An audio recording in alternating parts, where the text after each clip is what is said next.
The Laws of Etiquette, or Short Rules and Reflections for Conduct in Society, by Unknown. The author of the present volume has endeavored to embody, in as short a space as possible, some of the results of his own experience and observation in society, and submits the work to the public, with the hope that the remarks which are contained in it may prove available for the benefit of others. It is, of course, scarcely possible that anything original should be found in a volume like this. Almost all that it contains must have fallen under the notice of every man of penetration who has been in the habit of frequenting good society. Many of the precepts have probably been contained in works of a similar character which have appeared in England and France since the days of Lord Chesterfield. Nothing, however, has been copied from them in the compilation of this work, the author having in fact scarcely any acquaintance with books of this description, and many years having elapsed since he has opened even the pages of the noble oracle. He has drawn entirely from his own resources, with the exception of some hints for arrangement, and a few brief reflections, which have been derived from the French. The present volume is almost apart from criticism. It has no pretensions to be judged as a literary work, its sole merit depending upon its correctness and fitness of application. Upon these grounds he ventures to hope for it a favorable reception. Introduction. The great error into which nearly all foreigners and most Americans fall, who write or speak of society in this country, arises from confounding the political with the social system. In most other countries, in England, France, and all those nations whose government is monarchical or aristocratic, these systems are indeed similar. Society is there intimately connected with the government, and the distinctions in one are the origin of gradations in the other. The chief part of the society of the kingdom is assembled in the capital, and the same persons who legislate for the country legislate also for it. But in America the two systems are totally unconnected, and altogether different in character. In remodeling the form of the administration, society remained unrepublican. There is perfect freedom of political privilege, all are the same upon the hustings, or at a political meeting, but this equality does not extend to the drawing room or the parlor. None are excluded from the highest councils of the nation, but it does not follow that all can enter into the highest ranks of society. In point of fact, we think that there is more exclusiveness in the society of this country than there is in that even of England, far more than there is in France. And the explanation may perhaps be found in the fact which we hate, mentioned above. There being there less danger of permanent disarrangement or confusion of ranks by the occasional admission of the low-born aspirant, there does not exist the same necessity for a jealous guarding of the barriers as there does here.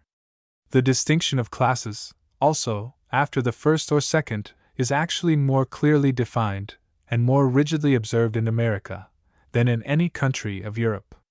Persons unaccustomed to look searchingly at these matters may be surprised to hear it, but we know from observation that there are among the respectable, in any city of the United States, at least 10 distinct ranks. We cannot, of course, here point them out, because we could not do it without mentioning names. Every man is naturally desirous of finding entrance into the best society of his country, and it becomes therefore a matter of importance to ascertain what qualifications are demanded for admittance. A writer who is popularly unpopular has remarked that the test of standing in Boston is literary eminence, in New York, wealth, and in Philadelphia, purity of blood. To this remark, we can only oppose our opinion that none of these are indispensable, and none of them sufficient. The society of this country, unlike that of England, does not court literary talent. We have cases in our recollection which prove the remark in relation to the highest ranks, even of Boston. Wealth has no pretensions to be the standard anywhere. In New York, the Liverpool of America, although the rich may make greater display in brute, yet all of the merely rich will find that there does exist a small and unchanging circle, whether above or below them, it is not ours to say, yet completely apart from them, into which they would rejoice to find entrance, and from which they would be glad to receive emigrants. Whatever may be the accomplishments necessary to render one capable of reaching the highest platform of social eminence, and it is not easy to define clearly what they are, there is one thing, and one alone, which will enable any man to retain his station there, and that is good breeding. Without it, we believe that literature, wealth, and even blood, will be unsuccessful. By it, if it coexists with a certain capacity of affording pleasure by conversation, any one, we imagine, could frequent the very best society in every city of America, and perhaps the very best alone. To obtain, then, the manners of a gentleman is a matter of no small importance. We do not pretend that a man will be metamorphosed into a gentleman by reading this book, or any other book. Refined manners are like refined style, which Cicero compares to the color of the cheeks, which is not acquired by sudden or violent exposure to heat, but by continual walking in the sun. Good manners can certainly only be acquired by much usage in good company. But there are a number of little forms, imperiously enacted by custom, which may be taught in this manner, and the conscious ignorance of which often prevents persons from going into company at all. These forms may be abundantly absurd, but still they must be attended to, for one half the world does and always will observe them, and the other half is at a great disadvantage if it does not. Intercourse is constantly taking place, and an awkward man of letters, in the society of a polished man of the world, is like a strong man contending with a skillful fencer. Mr. Addison says that he once saw the ablest mathematician in the kingdom utterly embarrassed, from not knowing whether he ought to stand or sit when my Lord Duke drank his health. Some of the many errors which are liable to be committed through ignorance of usage are pleasantly pointed out in the following story, which is related by a French writer. The Abbé Cassin, professor in the College Mazarin, thoroughly accomplished in the art of teaching, saturated with Greek, Latin, and literature, considered himself a perfect well of science. He had no conception that a man who knew all Persius and Horace by heart could possibly commit an error, above all, an error at table. But it was not long before he discovered his mistake. One day, after dining with the Abbé de Radenvillers at Versailles, in company with several courtiers and marshals of France, he was boasting of the rare acquaintance with etiquette and custom which he had exhibited at dinner.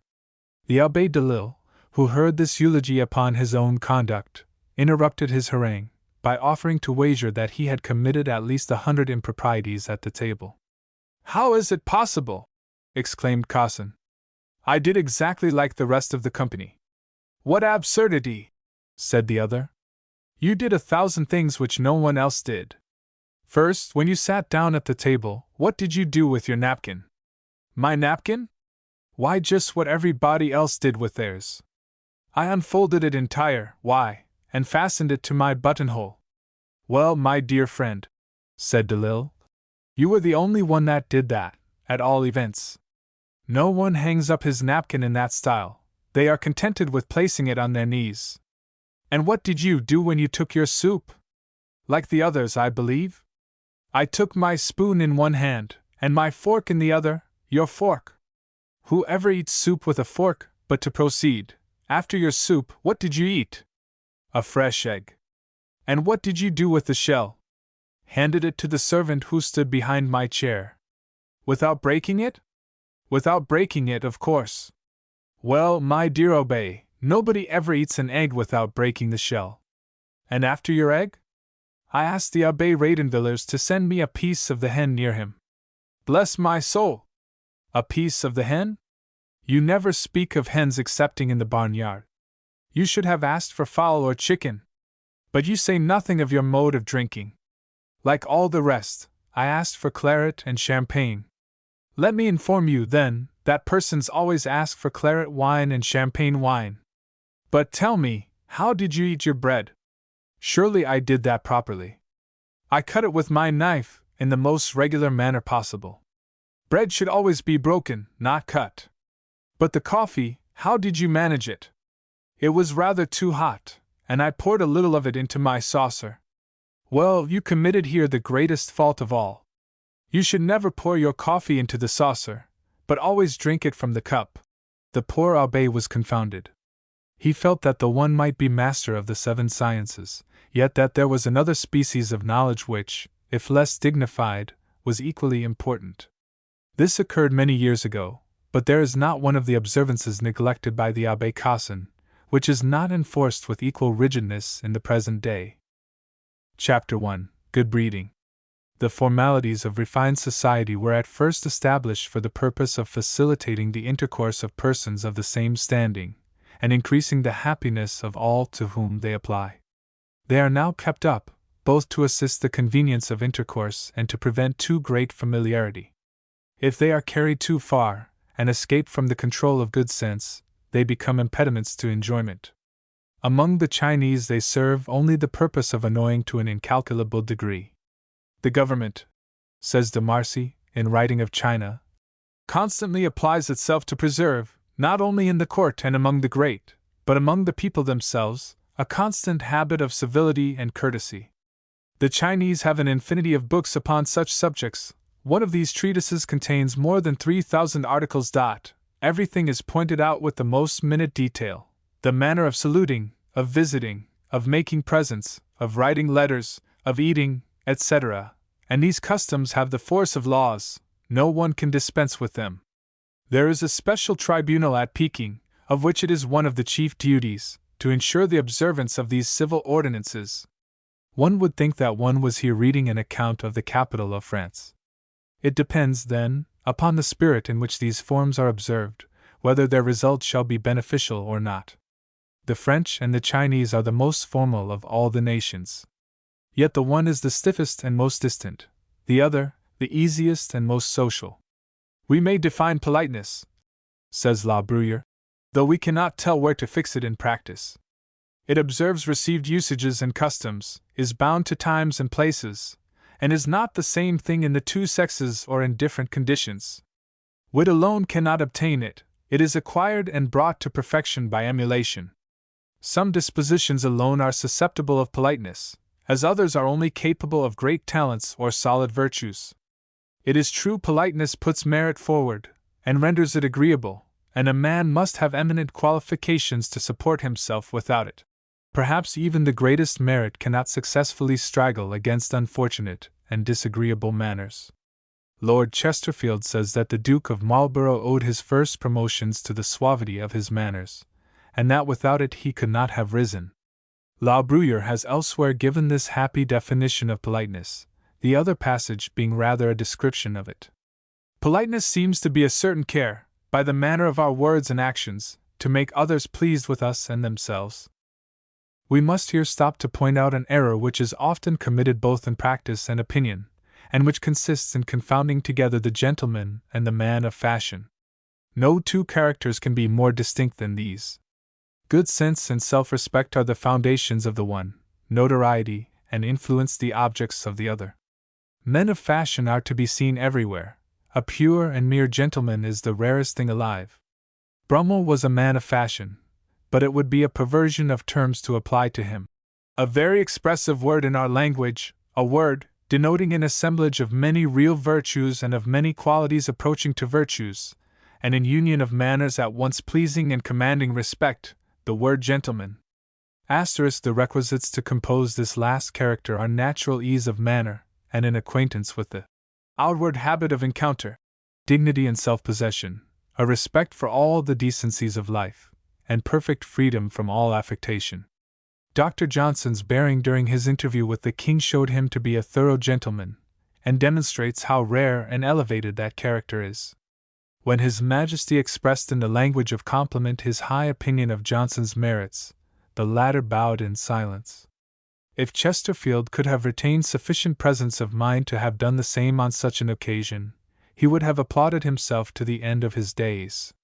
So delicate is the nature of those qualities that constitute a gentleman, that there is but one exhibition of this description of persons in all the literary and dramatic fictions from Shakespeare downward. Scott has not attempted it. Bulwer, in Pelham, has shot wide of the mark. It was reserved for the author of two very singular productions, Sydenham, and its continuation, Alice Powlett, works of extraordinary merits and extraordinary faults, to portray this character completely, in the person of Mr. Powlett. Chapter 2. Dress. First impressions are apt to be permanent. It is therefore of importance that they should be favorable. The dress of an individual is that circumstance from which you first form your opinion of him. It is even more prominent than manner. It is indeed the only thing which is remarked in a casual encounter, or during the first interview. It therefore should be the first care. What style is to our thoughts, dress is to our persons. It may supply the place of more solid qualities, and without it the most solid are of little avail. Numbers have owed their elevation to their attention to the toilet. Place, fortune, marriage have all been lost by neglecting it. A man need not mingle long with the world to find occasion to exclaim with Sedaine, "Ah! Mon habit, que je vous remercie!" In spite of the proverb, the dress often does make the monk. Your dress should always be consistent with your age and your natural exterior. That which looks outer on one man will be agreeable on another. As success in this respect depends almost entirely upon particular circumstances and personal peculiarities, it is impossible to give general directions of much importance. We can only point out the field for study and research. It belongs to each one's own genius and industry to deduce the results. However ugly you may be, rest assured that there is some style of habiliment which will make you passable. If, for example, you have a stain upon your cheek which rivals in brilliancy the best Chateau Margaux, or are afflicted with a nose whose luster dims the ruby, you may employ such hues of dress that the eye, instead of being shocked by the strangeness of the defect, will be charmed by the graceful harmony of the colors. Every one cannot indeed be an Adonis, but it is his own fault if he is an Aesop. If you have bad, squinting eyes, which have lost their lashes and are bordered with red, you should wear spectacles. If the defect be great, your glasses should be colored.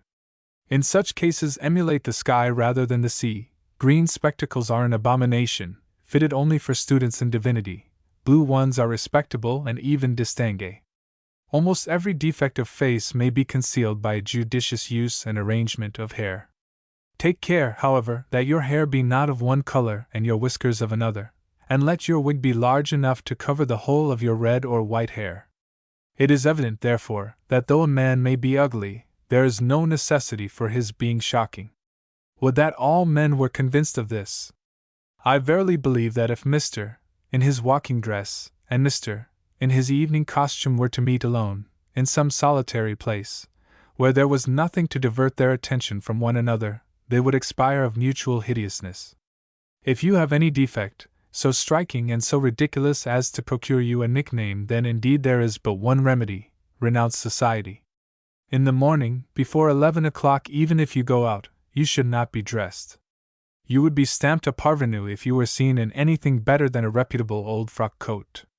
If you remain at home, and are a bachelor, it is permitted to receive visitors in a morning gown. In summer, calico; in winter, figured cloth, faced with fur. At dinner, a coat, of course, is indispensable. The effect of a frock coat is to conceal the height.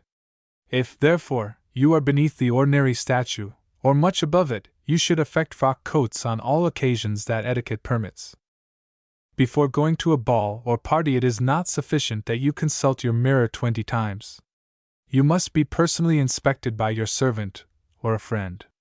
Through defect of this, I once saw a gentleman enter a ballroom, attired with scrupulous elegance, but with one of his suspenders curling in graceful festoons about his feet. His glass could not show what was behind. If you are about to present yourself in a company composed only of men, you may wear boots. If there be but one lady present, pumps and silk stockings are indispensable. There is a common proverb which says that if a man be well dressed as to head and feet, he may present himself everywhere. The assertion is as false as Mr. Kemble's voice. Happy indeed if it were necessary to perfect only the extremities. The coat, the waistcoat, the gloves, and, above all, the cravat, must be alike ignorant of blemish. Upon the subject of the cravat, for heaven's sake and Brummels, never appear in a stock after 12 o'clock, we cannot at present say anything. If we were to say anything, we could not be content without saying all, and to say all would require a folio.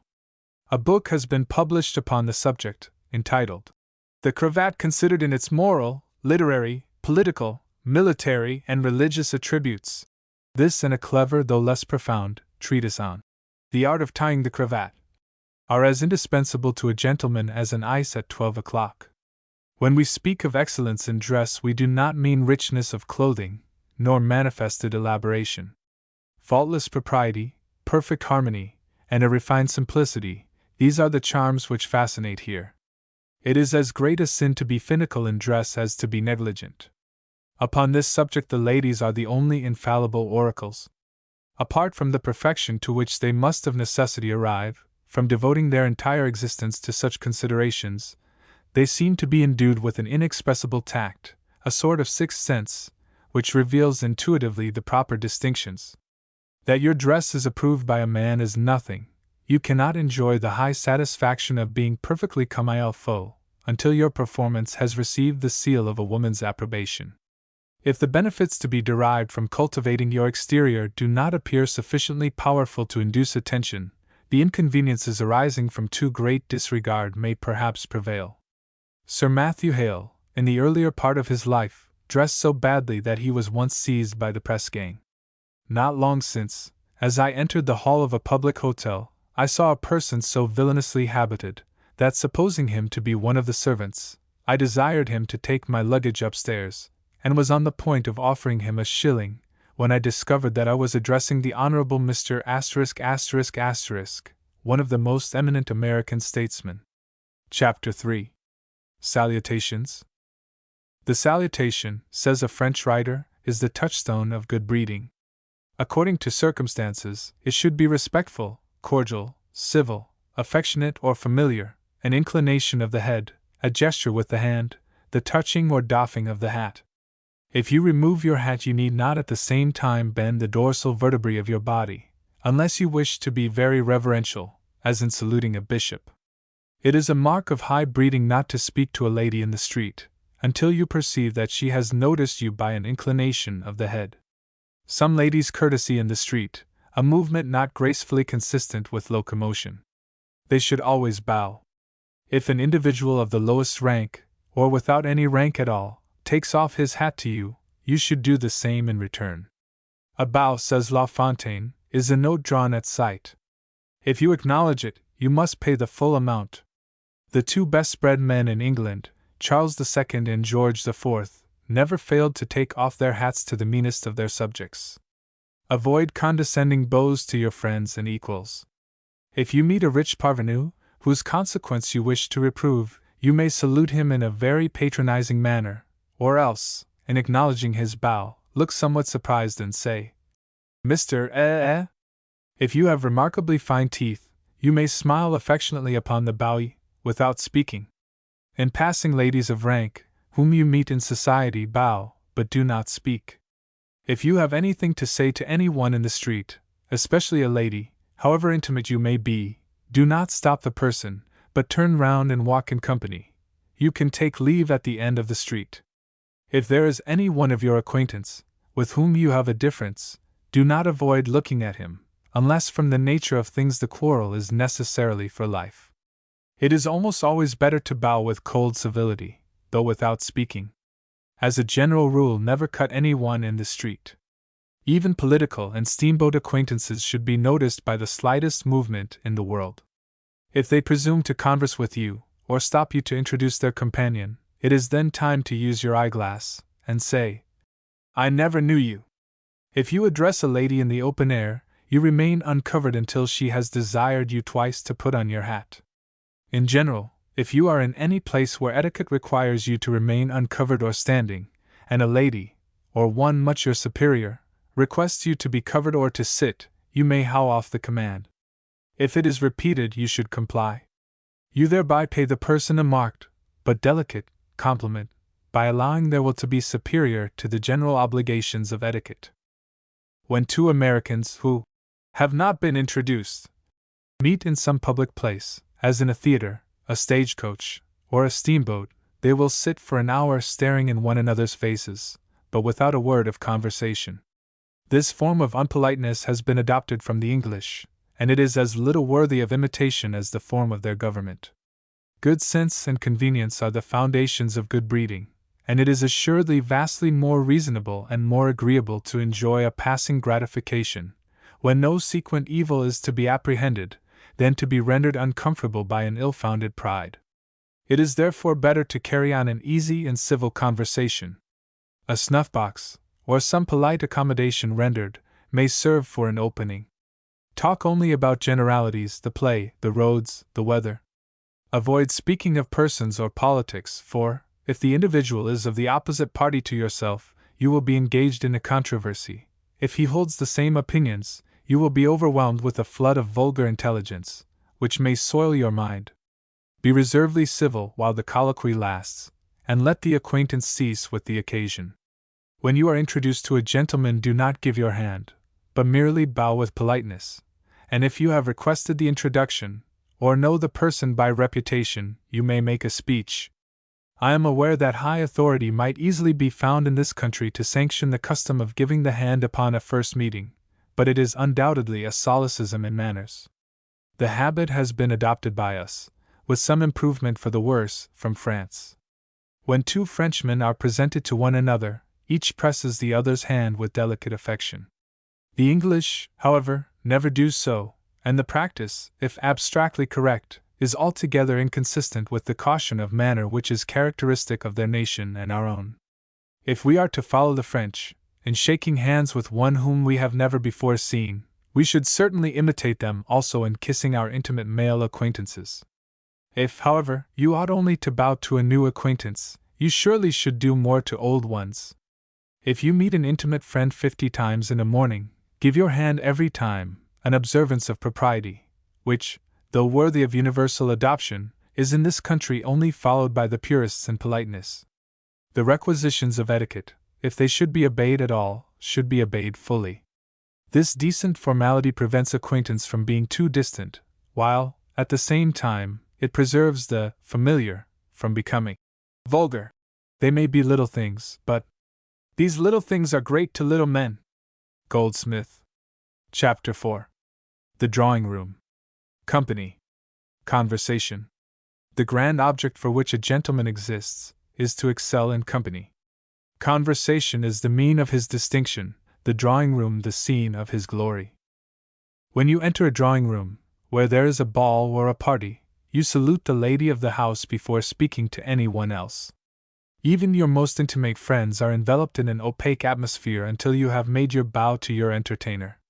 We must take occasion here to abolish a custom which prevails too generally in this country. The company enter the back door of the back parlor, and the mistress of the house is seated at the other extremity of the front parlor. It is therefore necessary to traverse the length of 2 rooms in order to reach her. A voyage of this kind is by no means an easy undertaking, when there are Circes and Calypsos assailing one on every side, and when one has reached the conclusion, one cannot perhaps distinguish the object of one's search at a coup d'oeil. It would be in every point of view more appropriate if the lady were to stand directly opposite to the door of the back parlor. Such is the custom in the best companies abroad. Upon a single gentleman entering at a late hour, it is not so obligatory to speak first to the mistress of the ceremonies. He may be allowed to converge his way up to her. When you leave a room before the others, go without speaking to anyone, and if possible unseen. Never permit the sanctity of the drawing-room to be violated by a boot. Fashionable society is divided into sets, in all of which there is some peculiarity of manner, or some dominant tone of feeling. It is necessary to study these peculiarities before entering the circle. In each of these sets there is generally some gentleman, who rules, and gives it its character, or rather, who is not ruler, but the first and most favored subject, and the prime minister of the lady's will. Him you must endeavor to imitate, taking care not to imitate him so well as to excel him. To differ in manner or opinion from him is to render yourself unfit for that circle. To speak disrespectfully of him is to insult personally every lady who composes it. In company, though none are free, yet all are equal.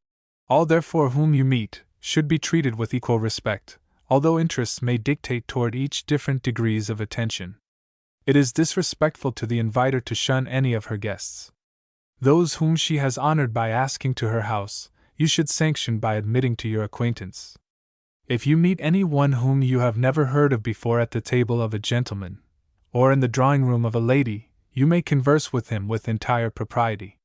The form of introduction is nothing more than a statement by a mutual friend that 2 gentlemen are by rank and manners fit acquaintances for one another. All this may be presumed from the fact that both meet at a respectable house. This is the theory of the matter. Custom, however, requires that you should take the earliest opportunity afterwards to be regularly presented to such an one.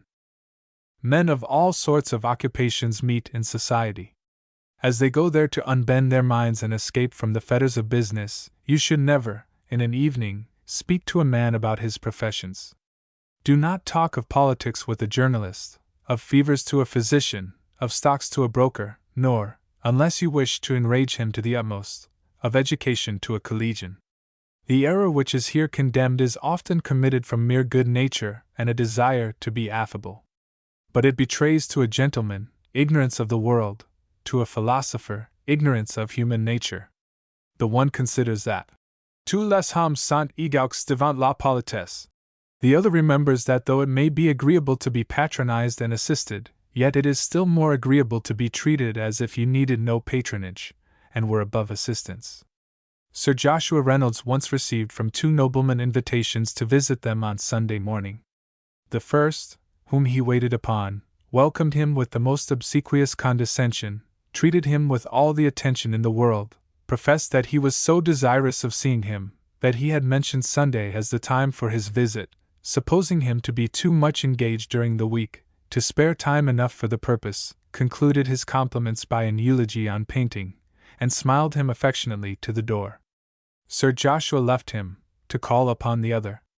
That one received him with respectful civility, and behaved to him as he would have behaved to an equal in the peerage, said nothing about Raphael nor Correggio, but conversed with ease about literature and men. This nobleman was the Earl of Chesterfield. Sir Joshua felt that though the one had said that he respected him, the other had proved that he did, and went away from this one gratified rather than from the first. Reader, there is wisdom in this anecdote. Mark, learn, and inwardly digest it, and let this be the moral which you deduce, that there is distinction in society, but that there are no distinctions. The great business in company is conversation. It should be studied as art. Style in conversation is as important, and as capable of cultivation as style in writing. The manner of saying things is what gives them their value. The most important requisite for succeeding here is constant and unfaltering attention. That which Churchill has noted as the greatest virtue on the stage is also the most necessary in company, to be always attentive to the business of the scene. Your understanding should, like your person, be armed at all points. Never go into society with your mind en deshabille. It is fatal to success to be all absent or distrait. The secret of conversation has been said to consist in building upon the remark of your companion. Men of the strongest minds, who have solitary habits and bookish dispositions, rarely excel in sprightly colloquy, because they seize upon the thing itself, the subject abstractly, instead of attending to the language of other speakers, and do not cultivate verbal pleasantries and refinements. He who does otherwise gains a reputation for quickness, and pleases by showing that he has regarded the observation of others. It is an error to suppose that conversation consists in talking. A more important thing is to listen discreetly. Mirabeau said that to succeed in the world, it is necessary to submit to be taught many things which you understand, by persons who know nothing about them. Flattery is the smoothest path to success, and the most refined and gratifying compliment you can pay is to listen. The wit of conversation consists more in finding it in others, says La Bruyere, than in showing a great deal yourself. He who goes from your conversation pleased with himself and his own wit is perfectly well pleased with you. Most men had rather please than admire you, and seek less to be instructed, nay, delighted, than to be approved and applauded. The most delicate pleasure is to please another. It is certainly proper enough to convince others of your merits. But the highest idea which you can give a man of your own penetration is to be thoroughly impressed with his. Patience is a social engine, as well as a Christian virtue. To listen, to wait, and to be wearied are the certain elements of good fortune. If there be any foreigner present at a dinner party, or small evening party, who does not understand the language which is spoken, good breeding requires that the conversation should be carried on entirely in his language. Even among your most intimate friends, never address any one in a language not understood by all the others. It is as bad as whispering. Never speak to any one in company about a private affair which is not understood by others, as asking how that matter is coming on, and see, in so doing you indicate your opinion that the rest are de trop. If you wish to make any such inquiries, always explain to others the business about which you inquire, if the subject admit of it. If upon the entrance of a visitor you continue a conversation begun before, you should always explain the subject to the newcomer. If there is any one in the company whom you do not know, be careful how you let off any epigrams or pleasant little sarcasms. You might be very witty upon halters to a man whose father had been hanged. The first requisite for successful conversation is to know your company well. We have spoken above of the necessity of relinquishing the prerogative of our race, and being contented with recipient silence. There is another precept of a kindred nature to be observed, namely, not to talk too well when you do talk. You do not raise yourself much in the opinion of another, if at the same time that you amuse him, you wound him in the nicest point, his self-love. Besides irritating vanity, a constant flow of wit is excessively fatiguing to the listeners. A witty man is an agreeable acquaintance, but a tiresome friend. The wit of the company, next to the butt of the company, says Mrs. Montague, is the meanest person in it. The great duty of conversation is to follow suit, as you do at whist. If the eldest hand plays the deuce of diamonds, let not his next neighbor dash down the king of hearts, because his hand is full of honors. I do not love to see a man of wit win all the tricks in conversation. In addressing any one, always look at him, and if there are several present, you will please more by directing some portion of your conversation, as an anecdote or statement, to each one individually in turn. This was the great secret of Sheridan's charming manner. His bon mots were not numerous. Never ask a question under any circumstances. In the first place, it is too proud. In the second place, it may be very inconvenient or very awkward to give a reply. A lady lately inquired of what branch of medical practice a certain gentleman was professor. He held the chair of midwifery. It is indispensable for conversation to be well acquainted with the current news and the historical events of the last few years. It is not convenient to be quite so far behind the rest of the world in such matters, as the Courrier d'Etats Unis. That sapient journal lately announced the dethronement of Charles X. We may expect soon to hear of the accession of Louis Philippe. In society, never quote. If you get entangled in a dispute with some learned blockhead, you may silence him with a few extemporary quotations. Select the author for whom he has the greatest admiration, and give him a passage in the style of that writer, which most pointedly condemns the opinion he supports. If it does not convince him, he will be so much stunned with amazement that you can make your escape, and avoid the unpleasant necessity of knocking him down.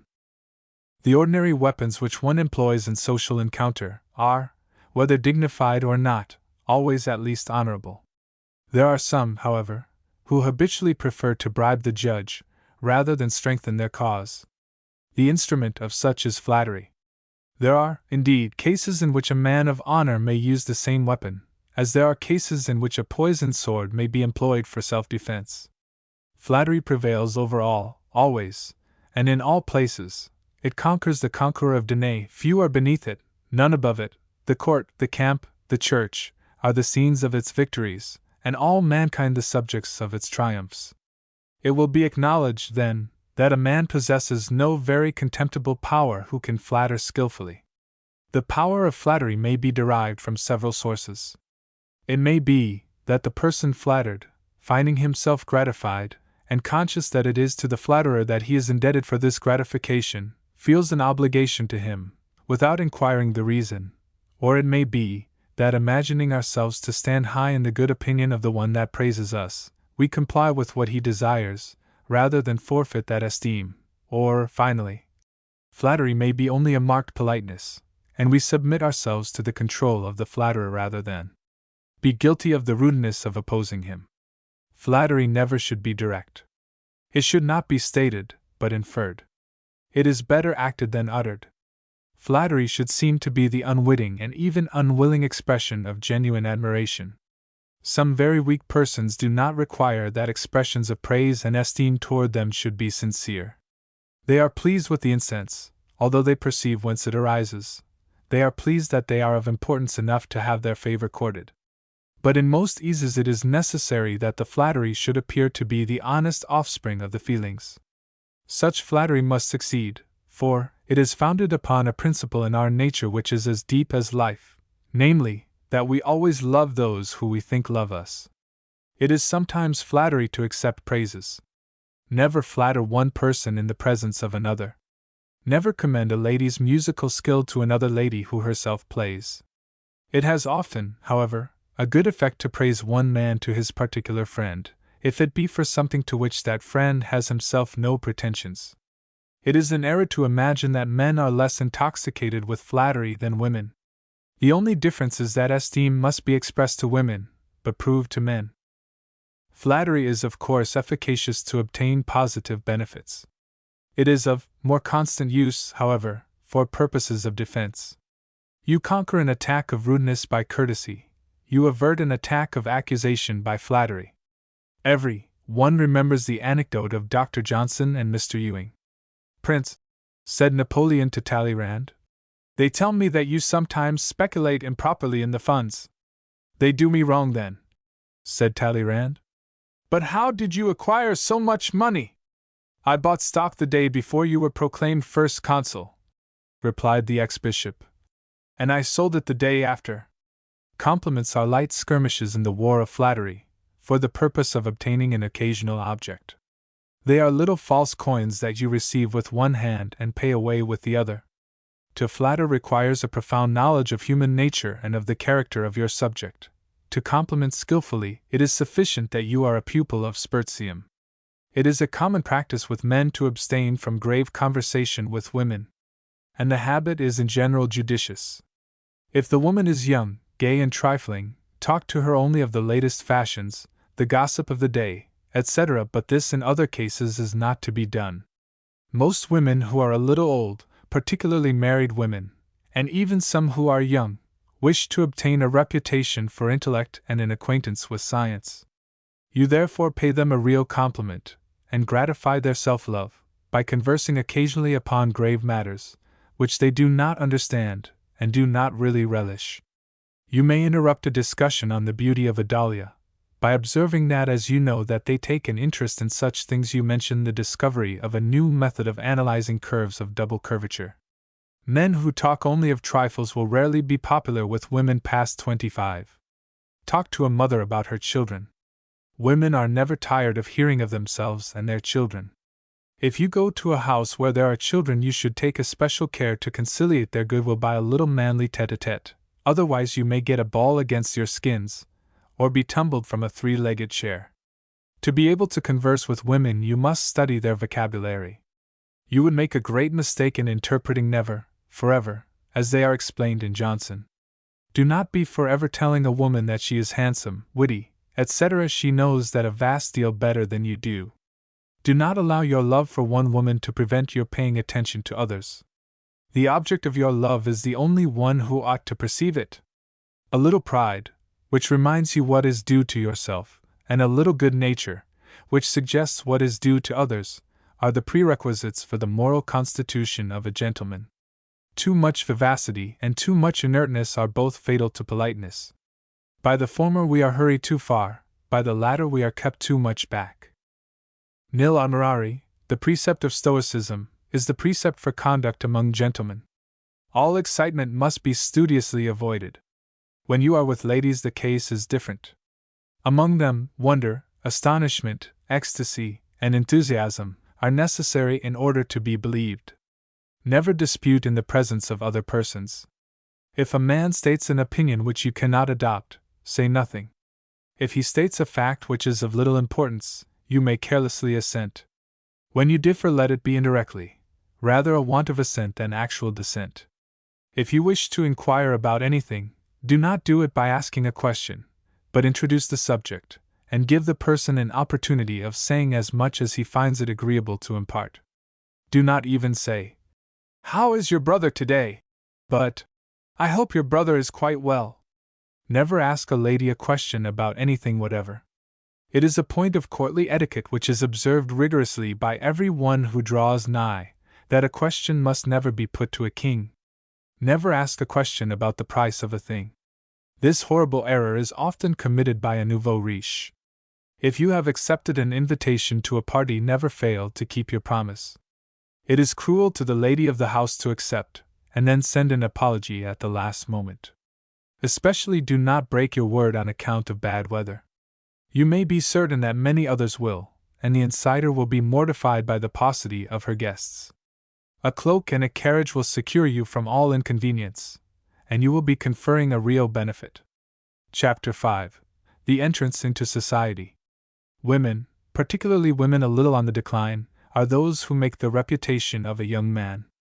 When the luster of their distinction begins to fade, a slight feeling of less wanted leisure, perhaps a little spite, makes them observe attentively those who surround them. Eager to gain new admirers, they encourage the first steps of a debutante in the career of society, and exert themselves to fit him to do honor to their patronage.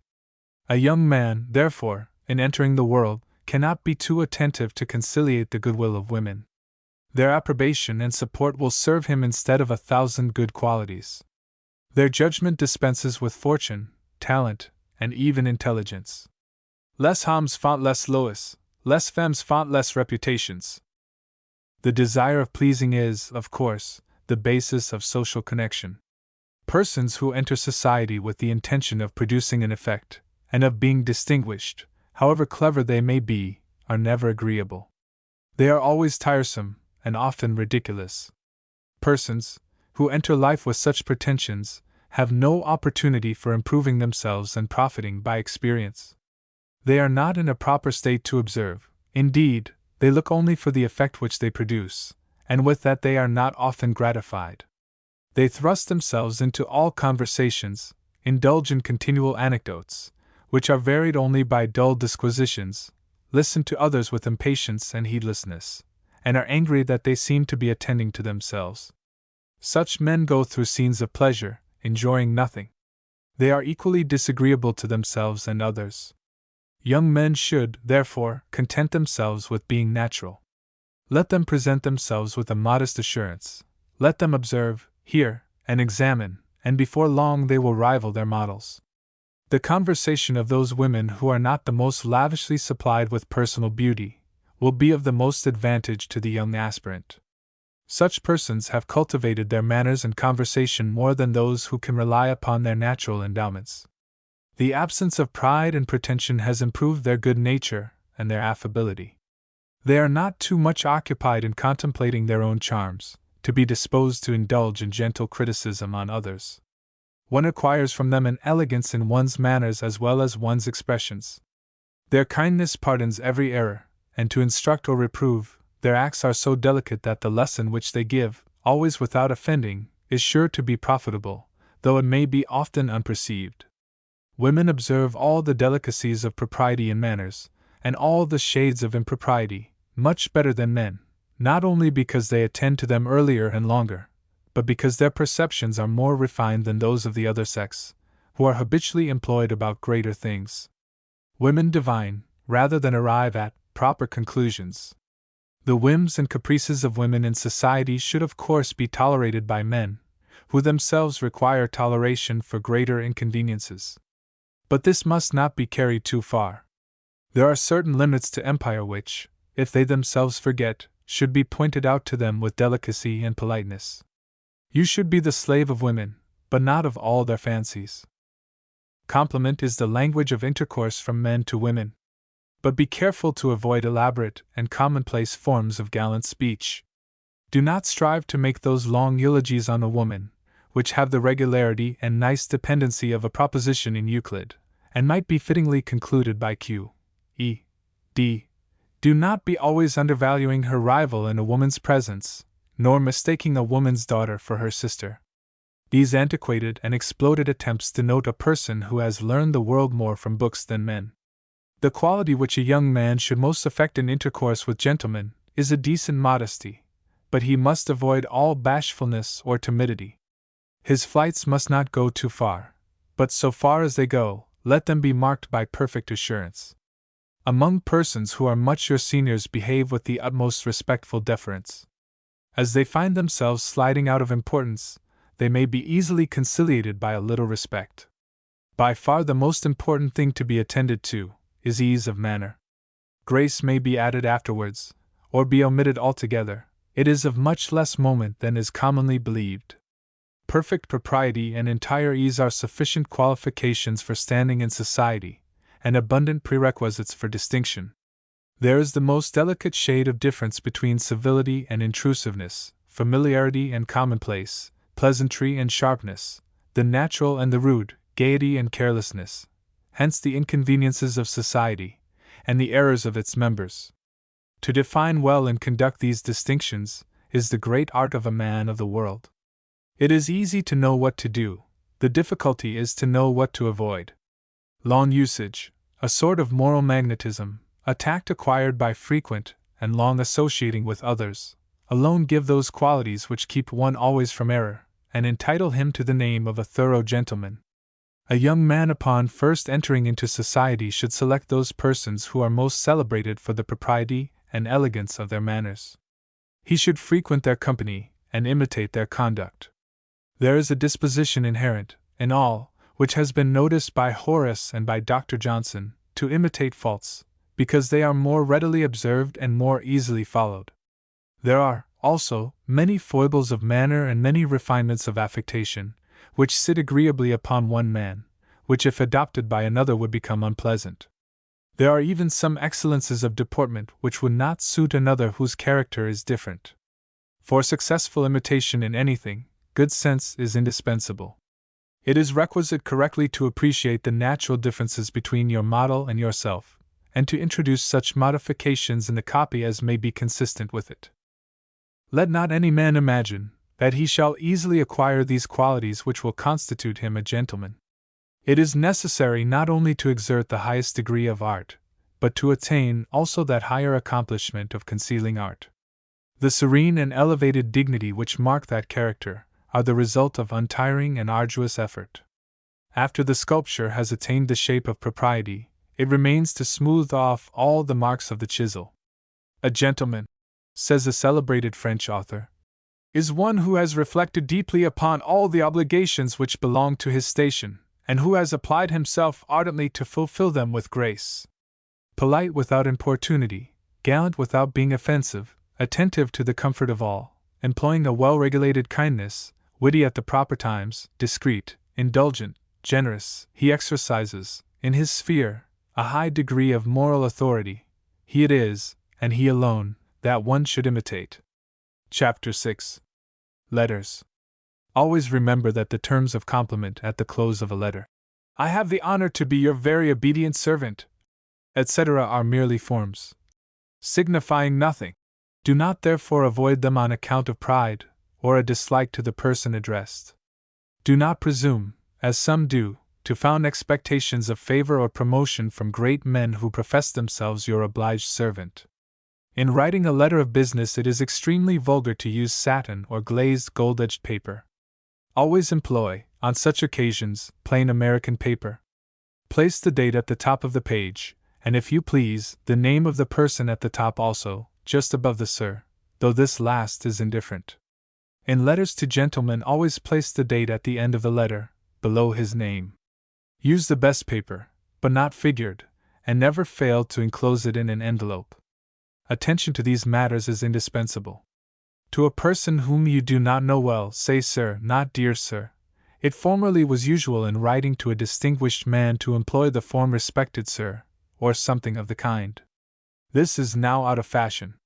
There are a great many forms observed by the French in their letters, which are necessary to be known before addressing one of that nation. You will find them in their books upon such subjects, or learn them from your French master. One custom of theirs is worthy of adoption among us, to proportion the distance between the Sir and the first line of the letter, to the rank of the person to whom you write. Among the French, to neglect attending to this would give mortal offense. It obtains also in other European nations. When the Duke of Buckingham was at the court of Spain, some letters passed between the Spanish minister Olives and himself, the two proudest men on earth. The Spaniard wrote a letter to the Englishman, and put the monsieur on a line with the beginning of his letter. The other, in his reply, placed the monsieur a little below it. A note of invitation or reply is always to be enclosed in an envelope. Wafers are now entirely exploded. A letter of business is sealed with red wax, and marked with some common stamp.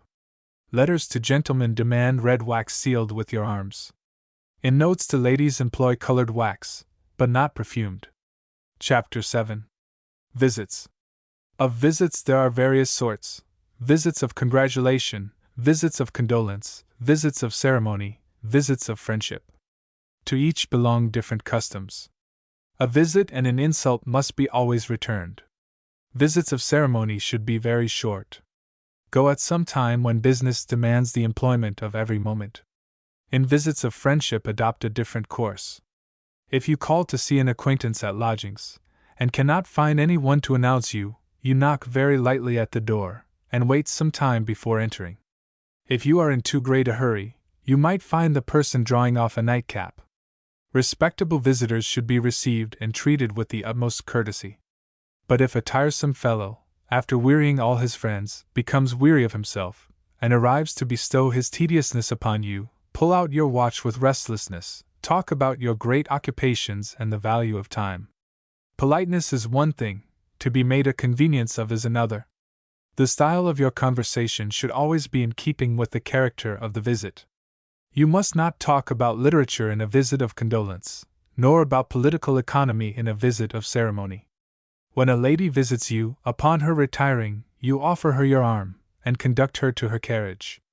If you are visiting at the same time with another lady, you should take leave at the same time, and hand her into her carriage. After a hall, a dinner, or a concert you visit during the week, pay the first visit to a friend just returned from a voyage. Annual visits are paid to persons with whom you have a cool acquaintance. They visit you in the autumn, you return a card in the spring. In paying a visit under ordinary circumstances, you leave a single card. If there be residing in the family, a married daughter, an unmarried sister, a transient guest, or any person in a distinct situation from the mistress of the house, you leave 2 cards, one for each party. If you are acquainted with only one member of a family, as the husband or the wife, and you wish to indicate that your visit is to both, you leave 2 cards. Ladies have a fashion of pinching down one corner of a card to denote that the visit is to only one of 2 parties in a house, and 2 corners, or one side of the card, when the visit is to both, but this is a transient mode, and of dubious respectability. If, in paying a morning visit, you are not recognized when you enter, mention your name immediately. If you call to visit one member, and you find others only in the parlor, introduce yourself to them. Much awkwardness may occur through defect of attention to this point. When a gentleman is about to be married, he sends cards, a day or 2 before the event, to all whom he is in the habit of visiting. These visits are never paid in person, but the cards sent by a servant, at any hour in the morning, or the gentleman goes in a carriage, and sends them in. After marriage, some day is appointed and made known to all, as the day on which he receives company. His friends then all call upon him. Would that this also were performed by cards. Chapter 8. Appointments and Punctuality. When you make an appointment, always be exact in observing it. In some places, and on some occasions, a quarter of an hour's grace is given. This depends on custom, and it is always better not to avail yourself of it. In Philadelphia it is necessary to be punctual to a second, for there everybody breathes by the State House clock. If you make an appointment to meet anywhere, your body must be in a right line with the frame of the door at the instant the first stroke of the great clock sounds. If you are a moment later, your character is gone. It is useless to plead the evidence of your watch, or detention by a friend. You read your condemnation in the action of the old fellows who, with polite regard to your feelings, simultaneously pull out their vast chronometers, as you enter. The tardy man is worse off than the murderer. He may be pardoned by one person, the governor. The unpunctual is pardoned by none. Haud inexpectus locker. If you make an appointment with another at your own house, you should be invisible to the rest of the world, and consecrate your time solely to him. If you make an appointment with a lady, especially if it be upon a promenade, or other public place, you must be there a little before the time. If you accept an appointment at the house of a public officer, or a man of business, be very punctual, transact the affair with dispatch, and retire the moment it is finished. Chapter 9. Dinner. The hour of dinner has been said by Dr. Johnson to be the most important hour in civilized life. The etiquette of the dinner table has a prominence commensurate with the dignity of the ceremony.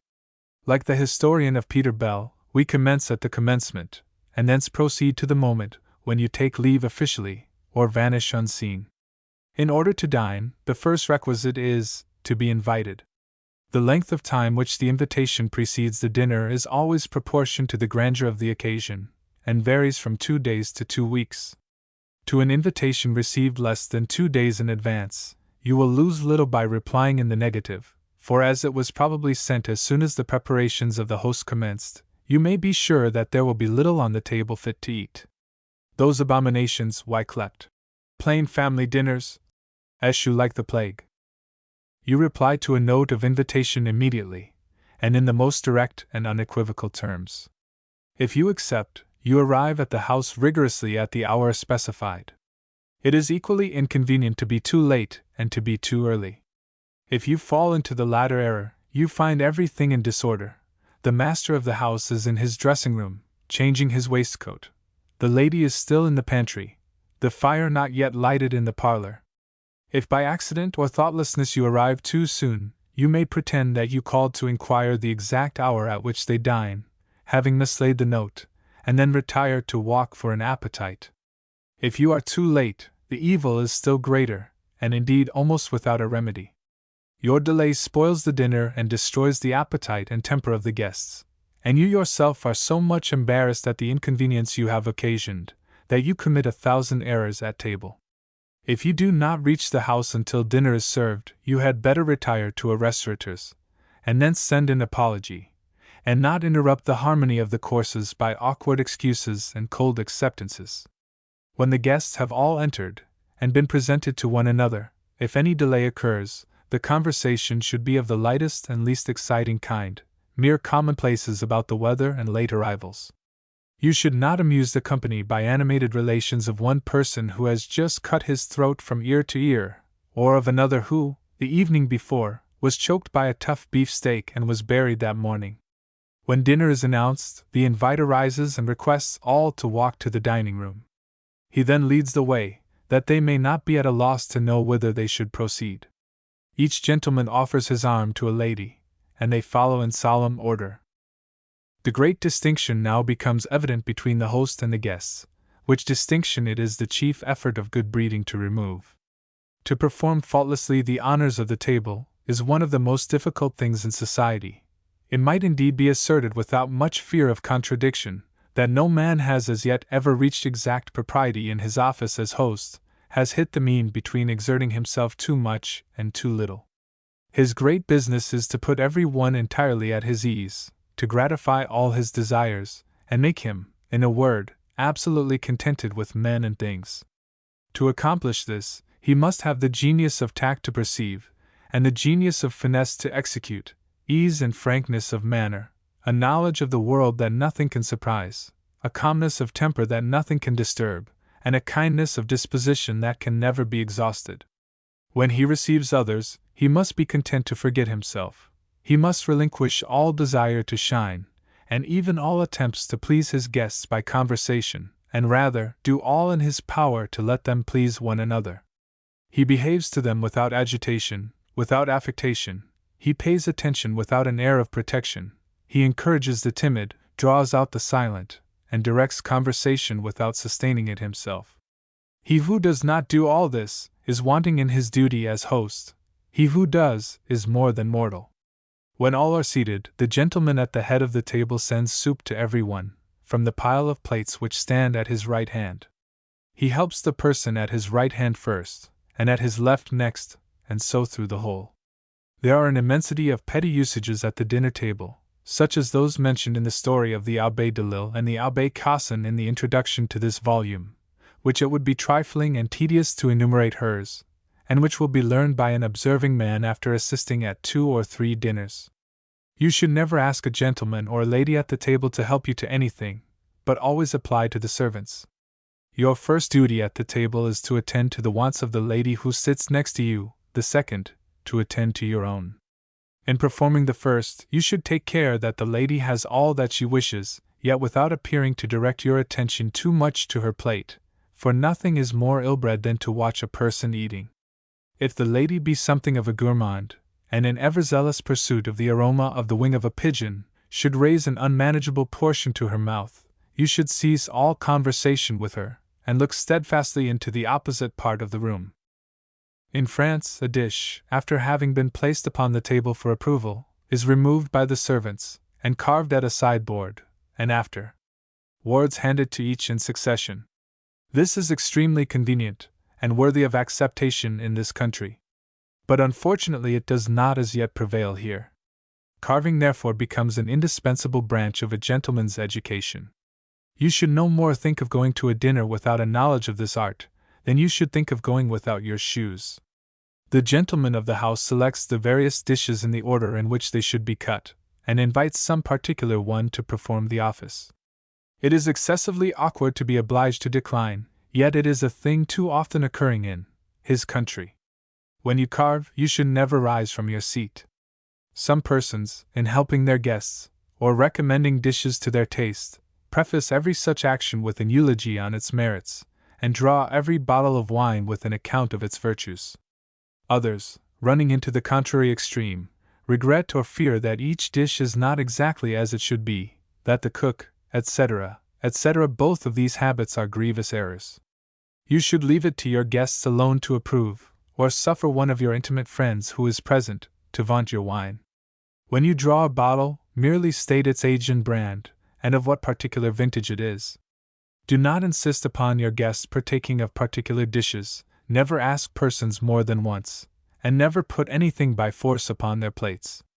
It is extremely ill-bred, though extremely common, to press one to eat of anything.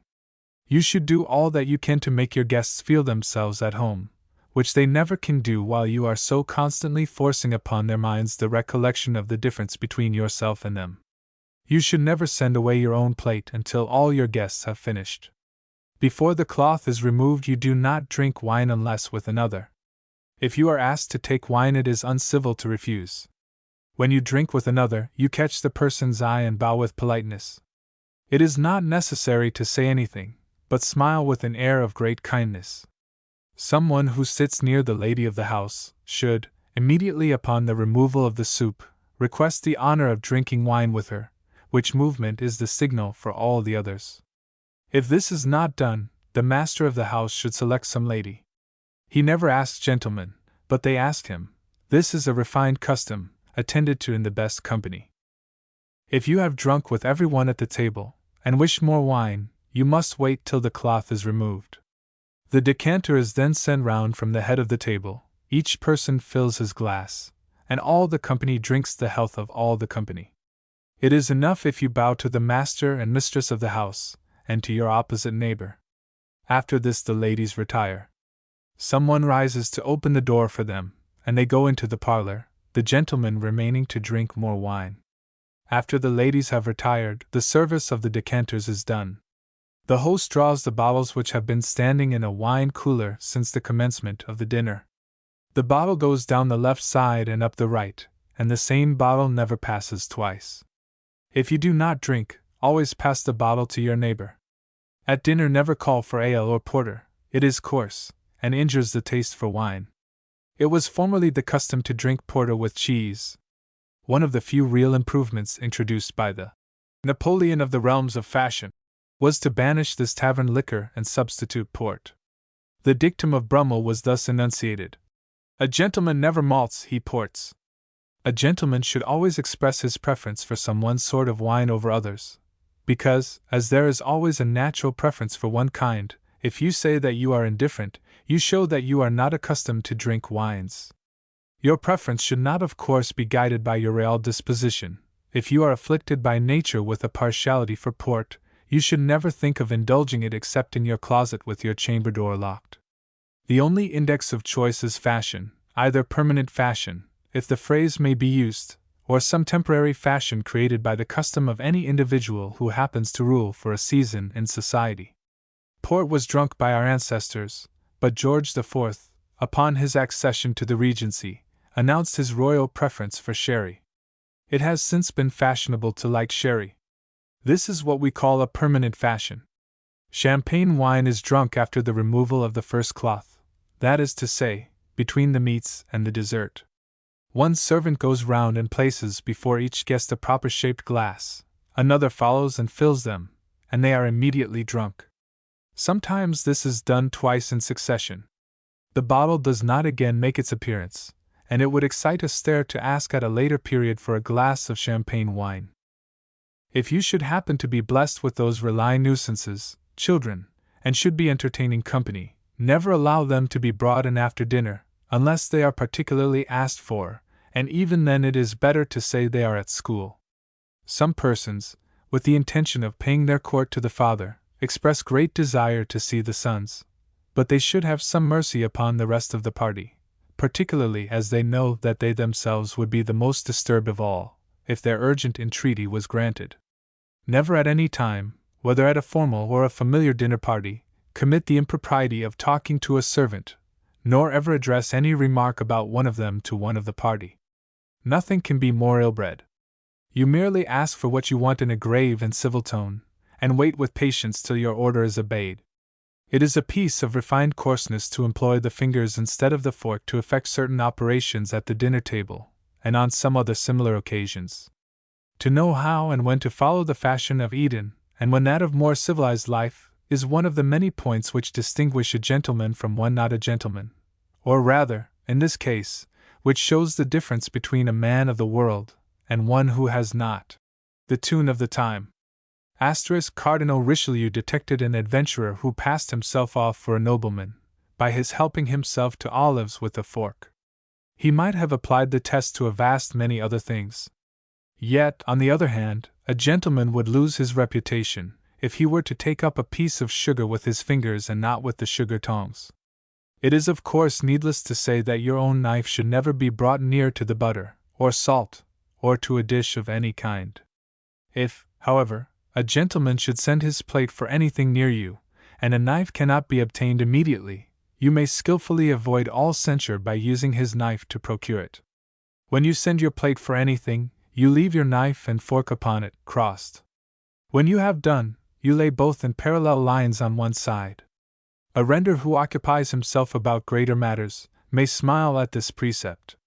It may, indeed, be very absurd, yet such is the tyranny of custom, that if you were to cross your knife and fork when you have finished, the most reasonable and strong-minded man at the table could not help setting you down, in his own mind, as a low-bred person.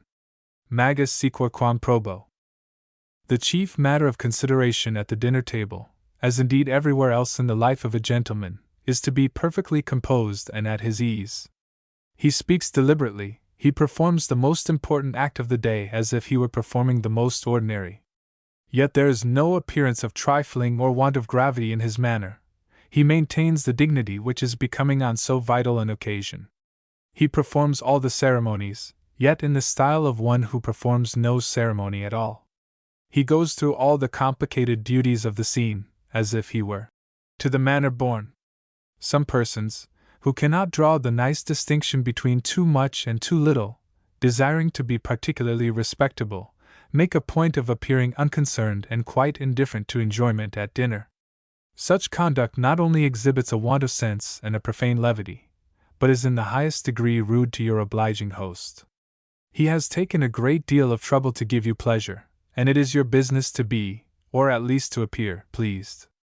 It is one thing, indeed, to stare in wonder, and to ask for all the delicacies on the table in the style of a person who had lived all his life behind a counter, but it is quite another to throw into your manner the spirit and gratified air of a man who is indeed not unused to such matters, but who yet esteems them at their full value.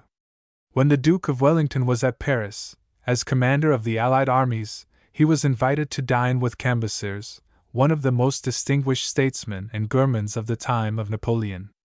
In the course of the dinner, his host, having helped him to some particularly recherché dish, expressed a hope that he found it agreeable.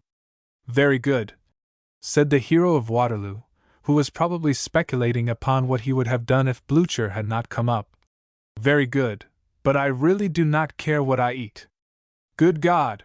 exclaimed Cambyses, as he started back and dropped his fork quite fried from his propriety. "Don't care what you eat!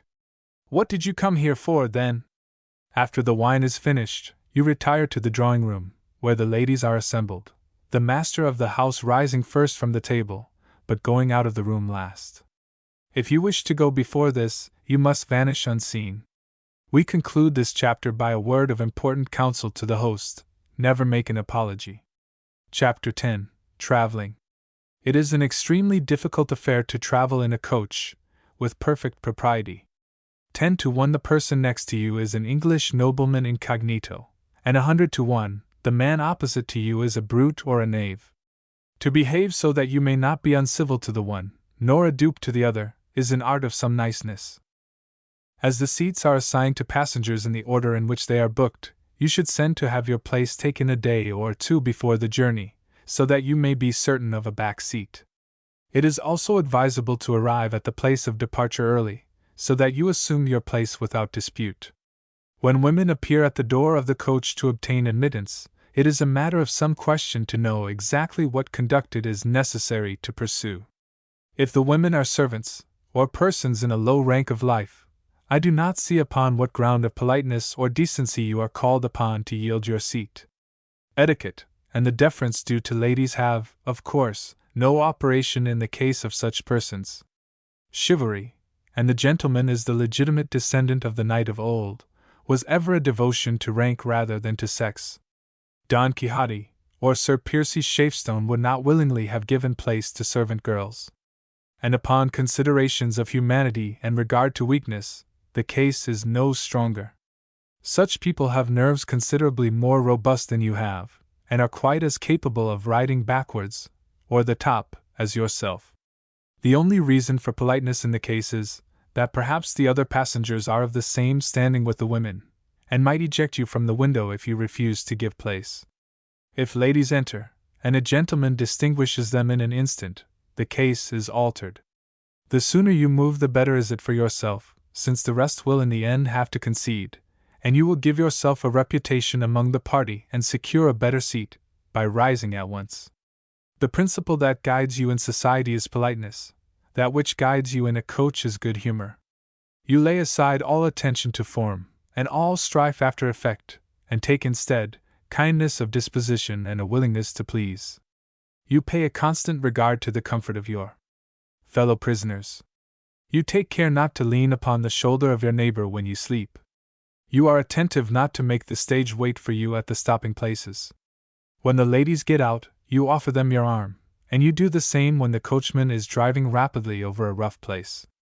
You should make all the accommodations to others, which you can do consistently with your own convenience, for, after all, the individuals are each like little nations, and as, in the one case, the first duty is to your country, so in the other, the first duty is to yourself. Some surly creatures, upon entering a coach, wrap about their persons a great coat of cloth, and about their minds a mantle of silence, which are not thrown off during the whole journey. This is doing more harm to themselves than to others. You should make a point of conversing with an appearance of entire freedom, though with real reserve, with all those who are so disposed. One purpose and pleasure of traveling is to gain information, and to observe the various characters of persons. You will be asked by others about the road you passed over, and it will be awkward if you can give no account of it. Converse, therefore, with all. Relate amusing stories, chiefly of other countries, and even of other times, so as not to offend anyone. If engaged in discussion, and a coach is almost the only place where discussion should not be avoided, state facts and arguments rather than opinions. Never answer impudent questions and never ask them. At the meals which occur during a journey, you see beautiful exemplification of the dictum of Hobbes, that war is the natural state of man. The entire scene is one of unintermitted war of every person with every other person, with the viands, and with good manners. You open your mouth only to admit edibles and to bellow to the waiters. Your sole object is yourself. You drink wine without asking your neighbor to join you, and if he should be so silly as to ask you to hand him some specified dish, you blandly comply, but in the passage to him, you transfer the whole of its contents to your own plate. There is no having in these matters. Rapacity, roaring, and rapidity are the three requisites for dining during a journey. When you have resumed your seat in the coach, you are as bland as a morning in spring.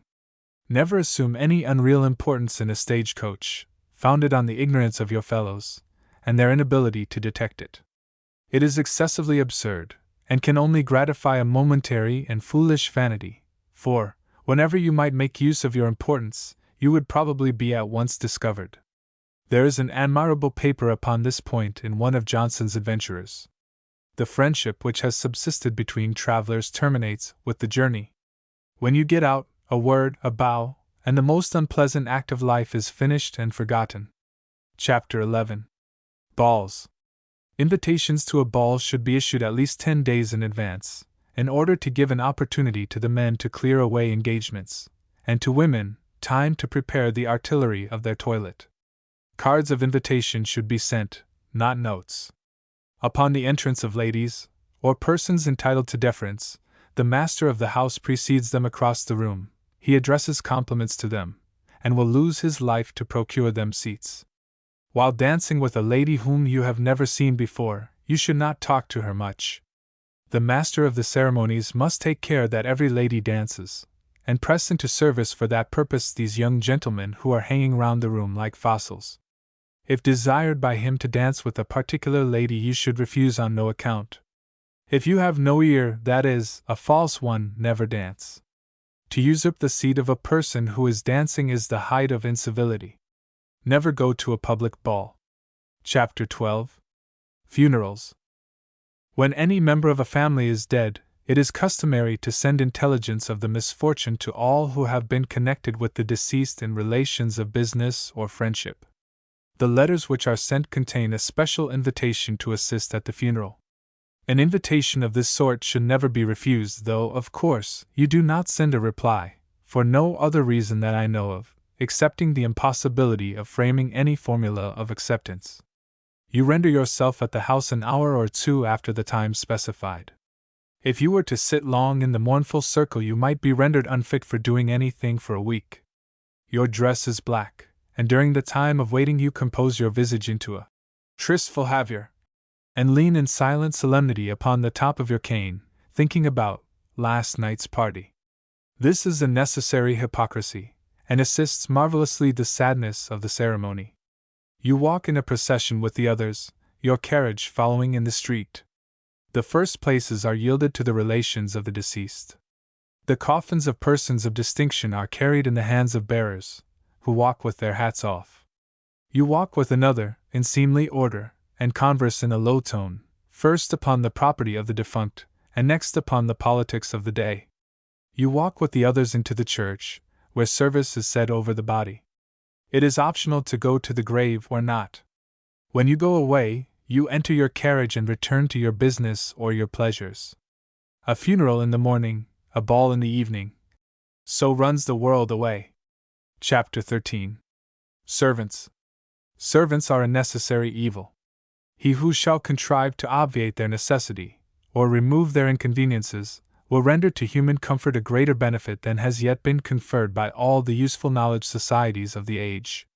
They are domestic spies, who continually embarrass the intercourse of the members of a family, or possess themselves of private information that renders their presence hateful, and their absence dangerous.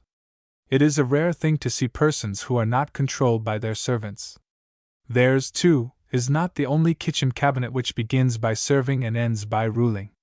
If we judge from the frequency and inconvenience of an opposite course, we should say that the most important precept to be observed is, never to be afraid of your servants. We have known many ladies who, without any reason in the world, lived in a state of perfect subjugation to their servants, who were afraid to give a direction, and who submitted to disobedience and insult, where no danger could be apprehended from discharging them. If a servant offends you by any trifling or occasional omission of duty, reprove the fault with mild severity. If the error be repeated often, and be of a gross description, never hesitate, but discharge the servant instantly, without any altercation of language. You cannot easily find another who will serve you worse. As for those precautions which are ordinarily taken, to secure the procurance of good servants, they are, without exception, utterly useless. The author of The Rambler has remarked that a written character of a servant is worth about as much as a discharge from the Old Bailey. I never, but once, took any trouble to inquire what reputation a servant had held in former situations. On that occasion, I heard that I had engaged the very Shakespeare of menials. Aristides was not more honest, Zeno more truth-telling, nor Abdiel more faithful. This fellow, after insulting me daily for a week, disappeared with my watch and 3 pair of boots. Those offices which profess to recommend good domestics are bosh, nothing.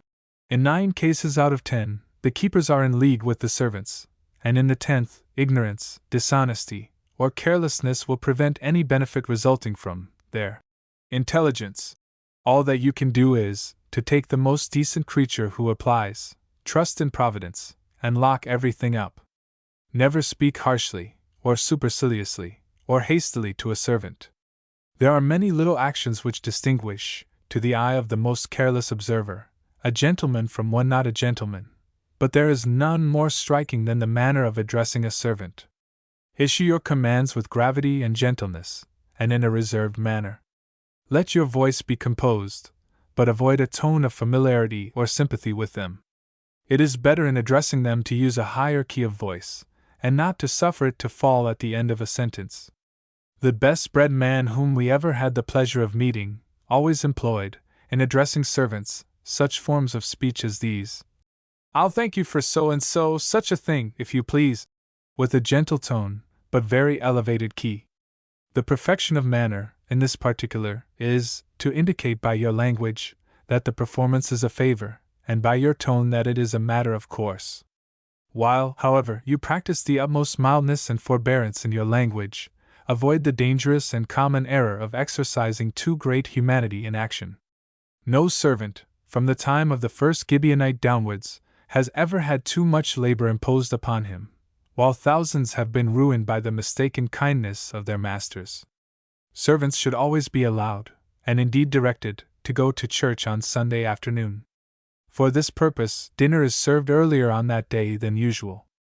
If it can be accomplished, the servants should be induced to attend the same church as the family with whom they live, because there may be reason to fear that if they profess to go elsewhere, they may not go to church at all, and the habit of wandering about the streets with idlers will speedily ruin the best servant that ever stood behind a chair.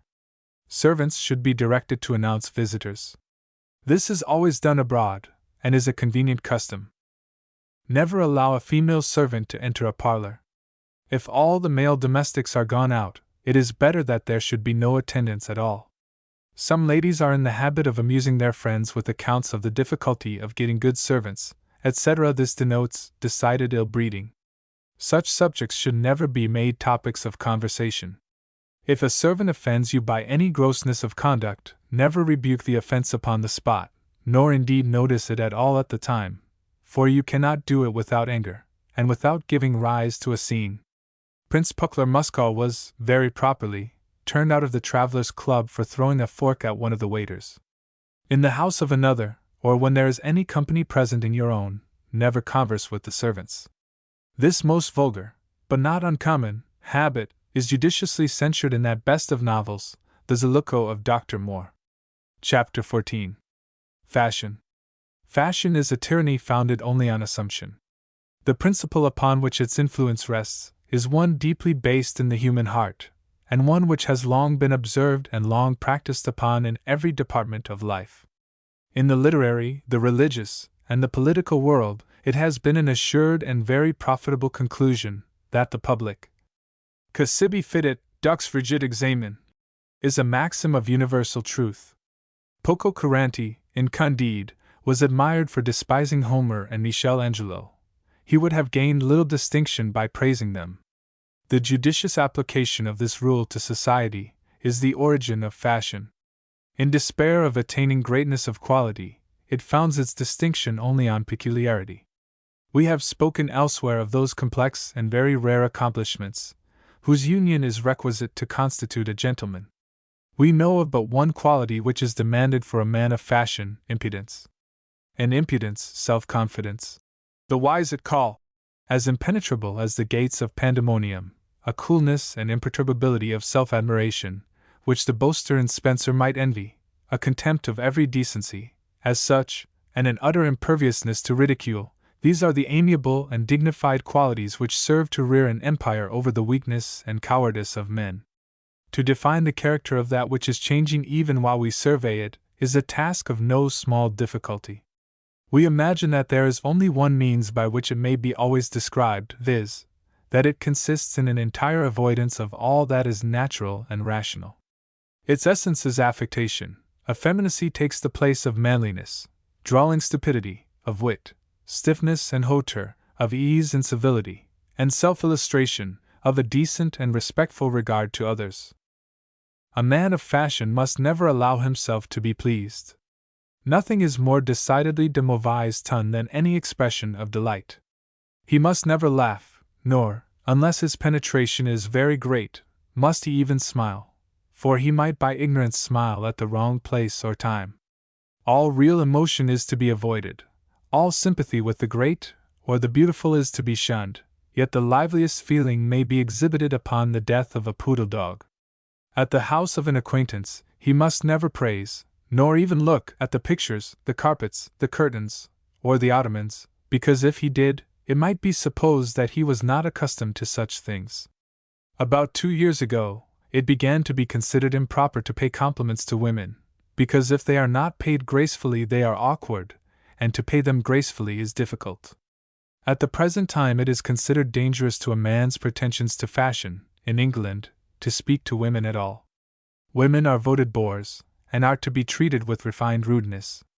There is no possible system of manners that will serve to exhibit at once the uncivility and the high refinement which should characterize the man of fashion. He must therefore have no manners at all. He must behave with tame and passive insolence, never breaking into active effrontery excepting towards unprotected women and clergymen. Persons of no importance he does not see, and is not conscious of their existence. Those who have the same standing, he treats with easy scorn, and he acknowledges the distinction of superiors only by patronizing and protecting them. A man of fashion does not despise wealth. He cannot but think that valuable which procures to others the honor of paying for his suppers. Fashion is so completely distinguished from good breeding that it is even opposed to it. It is in fact a system of refined vulgarity. What, for example, can be more vulgar than incessantly talking about forms and customs? About silver forks and French soup? A gentleman follows these conventional habits, but he follows them as matters of course. He looks upon them as the ordinary and essential customs of refined society. French forks are to him things as indispensable as a tablecloth, and he thinks it as unnecessary to insist upon the one as upon the other. If he sees a person who eats with his knife, he concludes that that person is ignorant of the usages of the world, but he does not shriek and faint away like a Bond Street dandy. If he dines at a table where there are no silver forks, he eats his dinner in perfect propriety with steel, and exhibits, neither by manner nor by speech, that he perceives any error. To be sure, he forms his own opinion about the rank of his entertainer, but he leaves it to such new-made gentry as Mr. Theodore Hook, in his vulgar fashionable novels, to harangue about such delinquencies. The vulgarity of insisting upon these matters is scarcely less offensive than the vulgarity of neglecting them. Lady Frances Pelham is but one remove better than a Brangton. A man of fashion never goes to the theatre. He is waiting for the opera. He, of course, goes out of town in the summer, or, if he cannot afford to do so, he merely closes his window shutters, and appears to be gone. Fashion makes all great things little, and all little things great. It is commonly said that it requires more wit to perform the part of the fool in a farce than that of the master. Without intending any offense to the fool by the comparison, we may remark that qualities of an elevated character are required for the support of the role of a man of fashion in the solemn farce of life. He must have invention, to vary his absurdities when they cease to be striking. He must have wit enough to obtain the reputation of a great deal more, and he must possess tact to know when and where to crouch, and where and when to insult. Brummel, whose career is one of the most extraordinary on record, must have exercised, during the period of his social reign, many qualities of conduct which rank among the highest endowments of our race. For an obscure individual, without fortune or rank, to have conceived the idea of placing himself at the head of society in a country the most thoroughly aristocratic in Europe, relying too upon no other weapon than well-directed insolence, for the same individual to have triumphed splendidly over the highest and the mightiest, to have maintained a contest with royalty itself, and to have come off victorious even in that struggle. For such an one no ordinary faculties must have been demanded. Of the sayings of Brummel which have been preserved, it is difficult to distinguish whether they contain real wit, or are only so sublimely and so absurdly impudent that they look like witty. We add here a few anecdotes of Brummel, which will serve to show, better than any precepts, the style of conduct which a man of fashion may pursue. When Brummel was at the height of his power, he was once, in the company of some gentlemen, speaking of the Prince of Wales as a very good sort of man, who behaved himself very decently, considering circumstances. Some one present offered a wager that he would not dare to give a direction to this very good sort of man. Brummel looked astonished at the remark, and declined accepting a wager upon such point. They happened to be dining with the Regent the next day, and after being pretty well fortified with wine, Brummel interrupted a remark of the Prince's, by exclaiming very mildly and naturally, "Wales, ring the bell!" His Royal Highness immediately obeyed the command, and when the servant entered said to him, with the utmost coolness and firmness, "Show Mr. Brummel to his carriage." The dandy was not in the least dejected by his expulsion, but meeting the Prince Regent, walking with a gentleman, the next day in the street, he did not bow to him, but stopping the other, drew him aside and said in a loud whisper, "Who is that fat friend of ours?"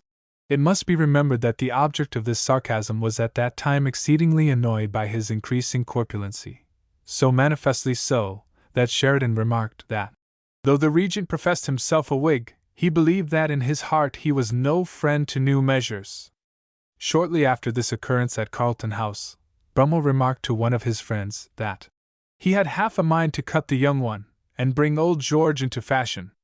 In describing a short visit which he had paid to a nobleman in the country, he said that he had only carried with him a nightcap and a silver basin to spit in, because, you know, it is utterly impossible to spit in clay. Brummel was once present at a party to which he had not been invited. After he had been some time in the room, the gentleman of the house, willing to mortify him, went up to him and said that he believed that there must be some mistake, as he did not recollect having had the honor of sending him an invitation. "What is the name?" said the other very drawlingly, at the same time affecting to feel in his waistcoat pocket for a card. "Johnson," replied the gentleman. "Johnson?" said Brummel. "Oh, I remember now that the name was Thomson, and Johnson and Thomson and Johnson, you know, are so much the same kind of thing." Brummel was once asked how much a year he thought would be required to keep a single man in clothes. "Why, with tolerable economy," said he, "I think it might be done for £800. He once went down to a gentleman's house in the country, without having been asked to do so. He was given to understand, the next morning, that his absence would be more agreeable, and he took his departure. Some one having heard of his discomfiture, asked him how he liked the accommodations there. He replied coolly that it was a very decent house to spend a single night in. We have mentioned that this dreaded arbiter of modes had threatened that he would put the Prince Regent out of fashion. Alas! For the peace of the British monarch, this was not an idle boast. His dangerous rival resolved in the unfathomable recesses of a mind capacious of such things, to commence and to carry on a war whose terror and grandeur should astound society, to administer to audacious royalty a lesson which should never be forgotten, and finally to retire, when retire he must, with mementos of his tremendous power around him, and with the mightiest of the earth at his feet. Inventive and deliberate were the counsels which he meditated, sublime and resolute was the conduct he adopted. He decided, with an originality of genius to which the conqueror of Marengo might have failed, that the neck of the foe was the point at which the first fatal shaft of his excommunicating ire should be hurled. With rapid and decisive energy he concentrated all his powers for instantaneous action. He retired for a day to the seclusion of solitude, to summon and to spur the energies of the most self-reliant mind in Europe, as the lion draws back to gather courage for the leap. As, like the lion, he drew back, so, like the lion, did he spring forward upon his prey. At a ball given by the Duchess of Devonshire, when the whole assembly were conversing upon his supposed disgrace, and insulting by their malevolence one whom they had disgusted by their adulation, Brummel suddenly stood in the midst of them. Could it be indeed Brummel? Could it be mortal who thus appeared with such an instincture of radiant glory about his neck? Every eye was upon him, fixed in stupid admiration. Every tongue, as it slowly recovered from its speechless paralysis, faltered forth. What a cravat! What a cravat indeed! Hundreds that had, a moment before, exulted in unwonted freedom, bowed before it with the homage of servile adoration. What a cravat! There it stood. There was no doubting its entity, no believing it an illusion. There it stood, smooth and stiff, yet light and almost transparent, delicate as the music of Ariel, yet firm as the spirit of Regulus, bending with the grace of Apollo's locks, yet erect with the majesty of the Olympian Jove, without a wrinkle, without an indentation. What a cravat! The regent saw and shook, and uttering a faint gurgle from beneath the wadded bag which surrounded his royal thorax, he was heard to whisper with dismay, "D.N. him! What a cravat!" The triumph was complete.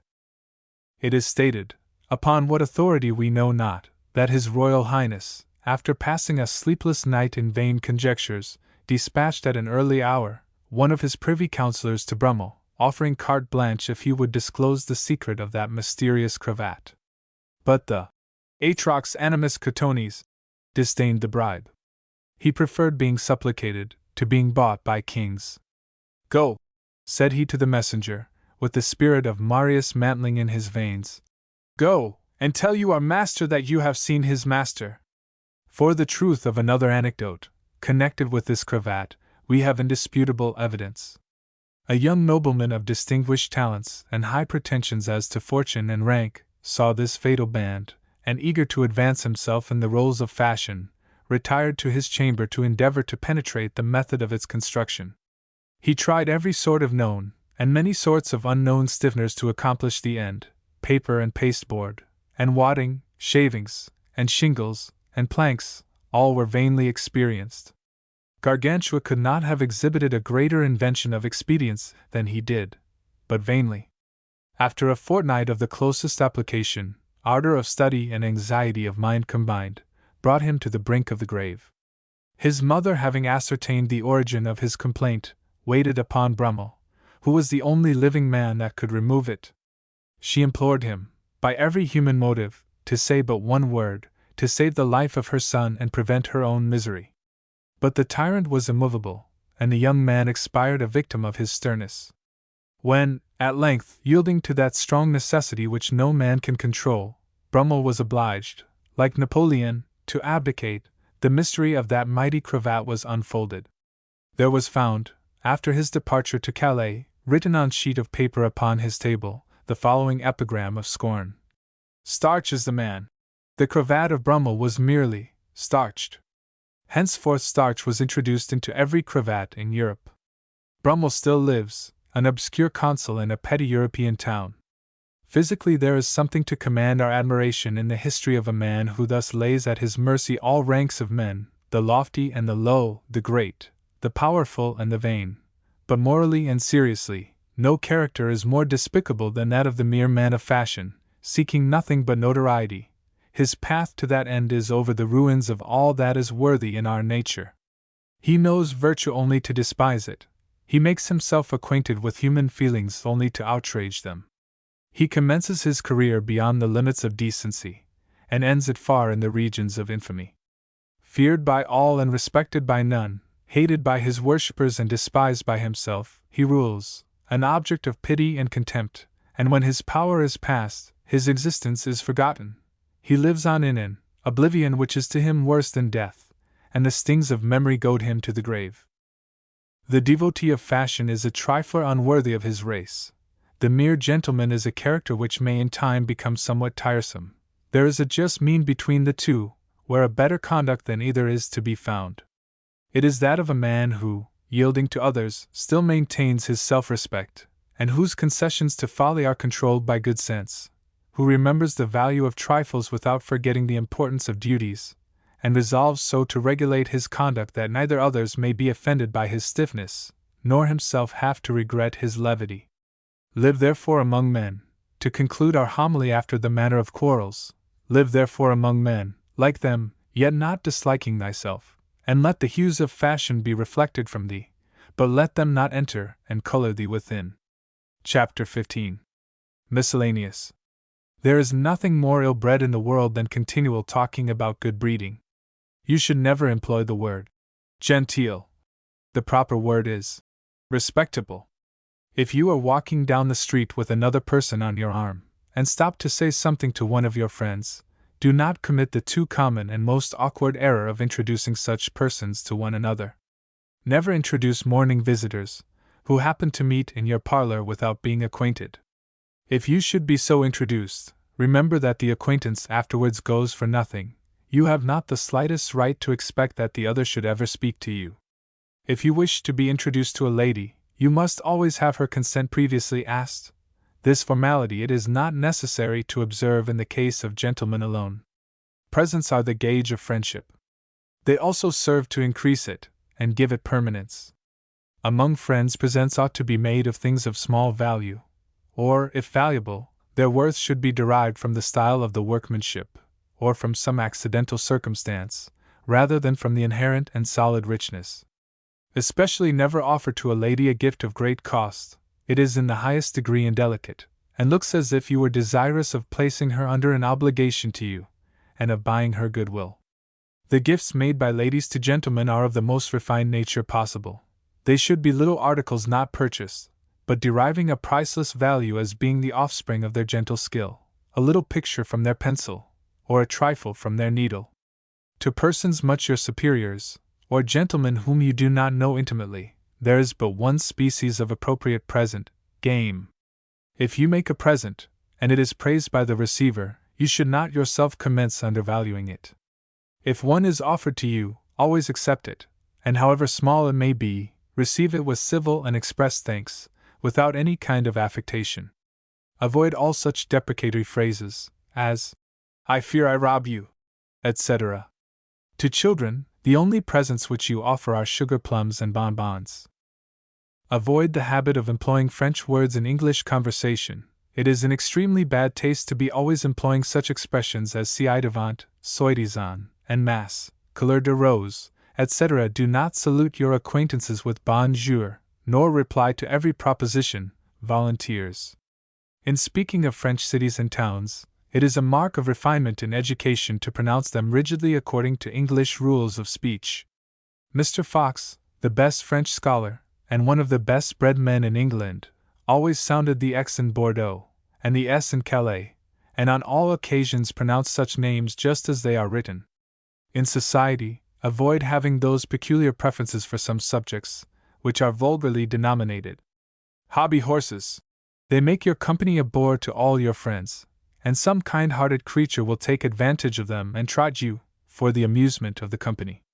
A certain degree of reserve, or the appearance of it, should be maintained in your intercourse with your most intimate friends. To ordinary acquaintances retain the utmost reserve, never allowing them to read your feelings, not, on the other hand, attempting to take any liberties with them. Familiarity of manner is the greatest vice of society. Allow me, my dear fellow, says a rough voice, and at the same moment a thumb and finger are extended into my snuff-box, which, in removing their prey, drop half of it upon my clothes. I look up, and recognize a person to whom I was introduced by mistake last night at the opera.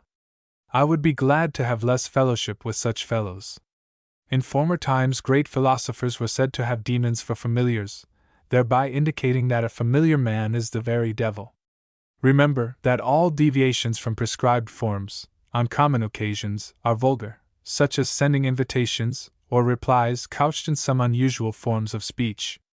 Always adhere to the immemorial phrase, Mrs. X requests the honor of Mr. Y.'s company, and Mr. Y has the honor of accepting Mrs. X's polite invitation. Never introduce persons with any outlandish or new coin expressions, but perform the operation with mathematical precision. Mr. A, Mr. A, Mr. A, Mr. A. When two gentlemen are walking with a lady in the street, they should not be both upon the same side of her, but one of them should walk upon the outside and the other upon the inside. When you walk with a lady, even if the lady be young and unmarried, offer your arm to her.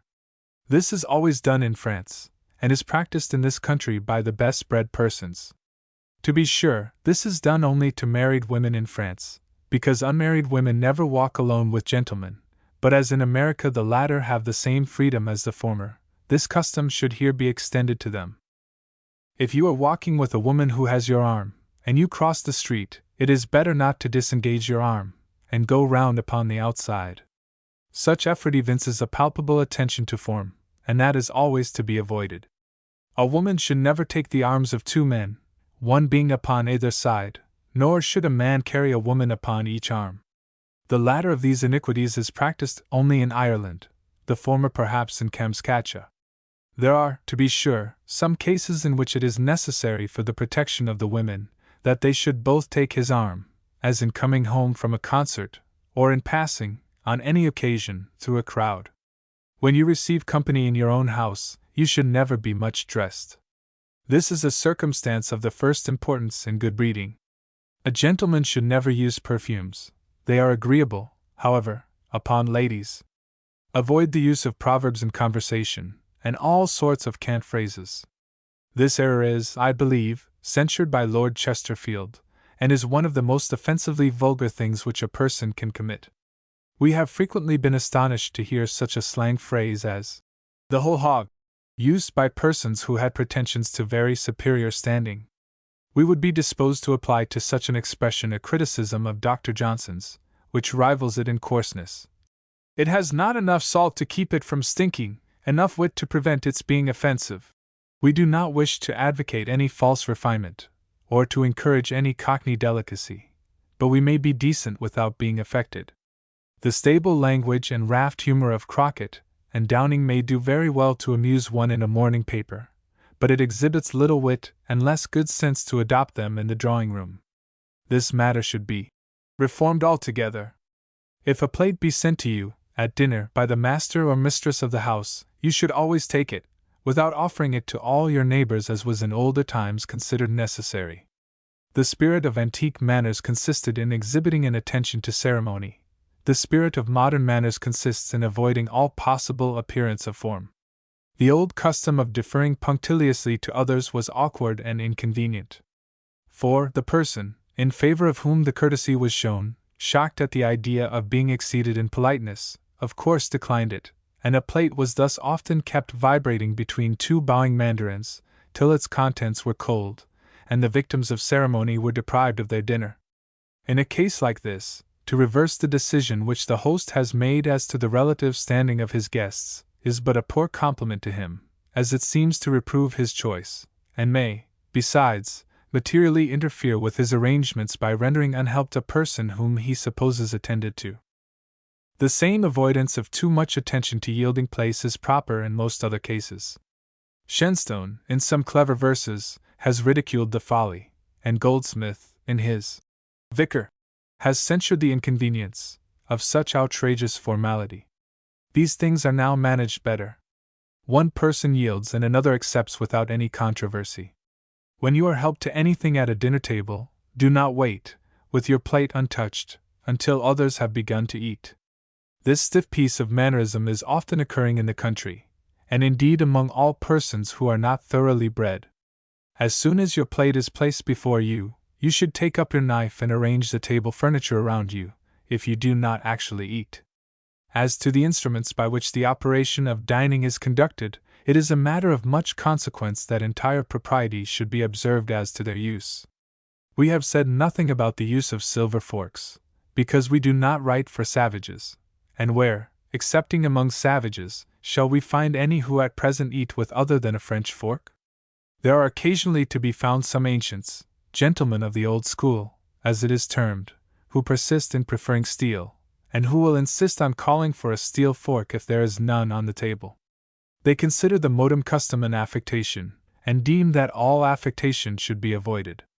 They tread upon the pride of Plato, with more pride. There is often affectation in shunning affectation. It is better in things not material to submit to the established habits, especially when, as in the present case, the balance of convenience is decidedly on the part of fashion. The ordinary custom among well-bred persons is as follows: soup is taken with a spoon. Some foolish fashionables employ a fork. They might as well make use of a broomstick. The fish which follows is eaten with a fork, a knife not being used at all. The fork is held in the right hand, and a piece of bread in the left. For any dish in which cutting is not indispensable, the same arrangement is correct. When you have upon your plate, before the dessert, anything partially liquid, or any sauces, you must not take them up with a knife, but with a piece of bread, which is to be saturated with the juices, and then lifted to the mouth. If such an article forms part of the dessert, you should eat it with a spoon. In carving, steel instruments alone are employed. For fowls a peculiar knife is used, having the blade short and the handle very long. For fish a broad and pure silver blade is used. A dinner, we allude to dinner parties, in this country, is generally dispatched with too much hurry. We do not mean that persons commonly eat too fast, but that the courses succeed one another too precipitately. Dinner is the last operation of the day, and there is no subsequent business which demands haste. It is usually intended, especially when there are no ladies, to sit at the table till 9, 10, or 11 o'clock, and it is more agreeable that the eating should be prolonged through a considerable portion of the entire time. The conveniences of digestion also require more deliberation, and it would therefore not be unpleasant if an interval of a quarter of an hour or half an hour were allowed to intervene between the meats and the dessert. At dinner, avoid taking upon your plate too many things at once. One variety of meat and one kind of vegetable is the maximum. When you take another sort of meat, or any dish not properly a vegetable, you always change your plate. The fashion of dining inordinately late in this country is foolish. It is borrowed from England without any regard to the difference in circumstances between the two nations. In London, the whole system of daily duties is much later. The fact of Parliament's sitting during the evening and not in the morning tends to remove the active part of the day to a much more advanced hour. When persons rise at 10 or 2 o'clock, it is not to be expected that they should dine till 8 or 12 in the evening. There is nothing of this sort in France. There they dine at 3 or earlier. We have known some fashionable dinners in different cities in this country at so late an hour as 8 or 9 o'clock. This is absurd, where the persons have all breakfasted at 8 in the morning. From 4 o'clock till 5 varies the proper hour for a dinner party here. Never talk about politics at a dinner table or in a drawing room. When you are going into a company, it is of advantage to run over in your mind, beforehand, the topics of conversation which you intend to bring up, and to arrange the manner in which you will introduce them. You may also refresh your general ideas upon the subjects, and run through the details of the few very brief and sprightly anecdotes which you are going to repeat, and also have in readiness 1 or 2 brilliant phrases or striking words which you will use upon occasion. Further than this, it is dangerous to make much preparation. If you commit to memory long speeches with the design of delivering them, your conversation will become formal, and you will be negligent of the observations of your company. It will tend also to impair that habit of readiness and quickness which it is necessary to cultivate in order to be agreeable. You must be very careful that you do not repeat the same anecdotes, or let off the same good things twice to the same person. Richard Sharp, the conversationist, as he was called in London, kept a regular book of entry, in which he recorded where and before whom he had uttered severally his choice sayings. The celebrated Bubb Doddington prepared a manuscript book of original facetiae, which he was accustomed to read over when he expected any distinguished company, trusting to an excellent memory to preserve him from iteration. If you accompany your wife to a ball, be very careful not to dance with her. The lady who gives a ball dances but little, and always selects her partners. If you are visited by any company whom you wish to drive away forever, or any friends whom you wish to alienate, entertain them by reading to them your own productions. If you ask a lady to dance, and she is engaged, do not prefer a request for her hand at the next set after that, because she may be engaged for that also, and for many more, and you would have to run through a long list of interrogatories, which would be absurd and awkward. A gentleman must not expect to shine in society, even the most frivolous, without a considerable stock of knowledge. He must be acquainted with facts rather than principles. He needs no very sublime sciences, but a knowledge of biography and literary history, of the fine arts, as painting, engraving, music, etc., will be of great service to him. Some men are always seen in the streets with an umbrella under their arm.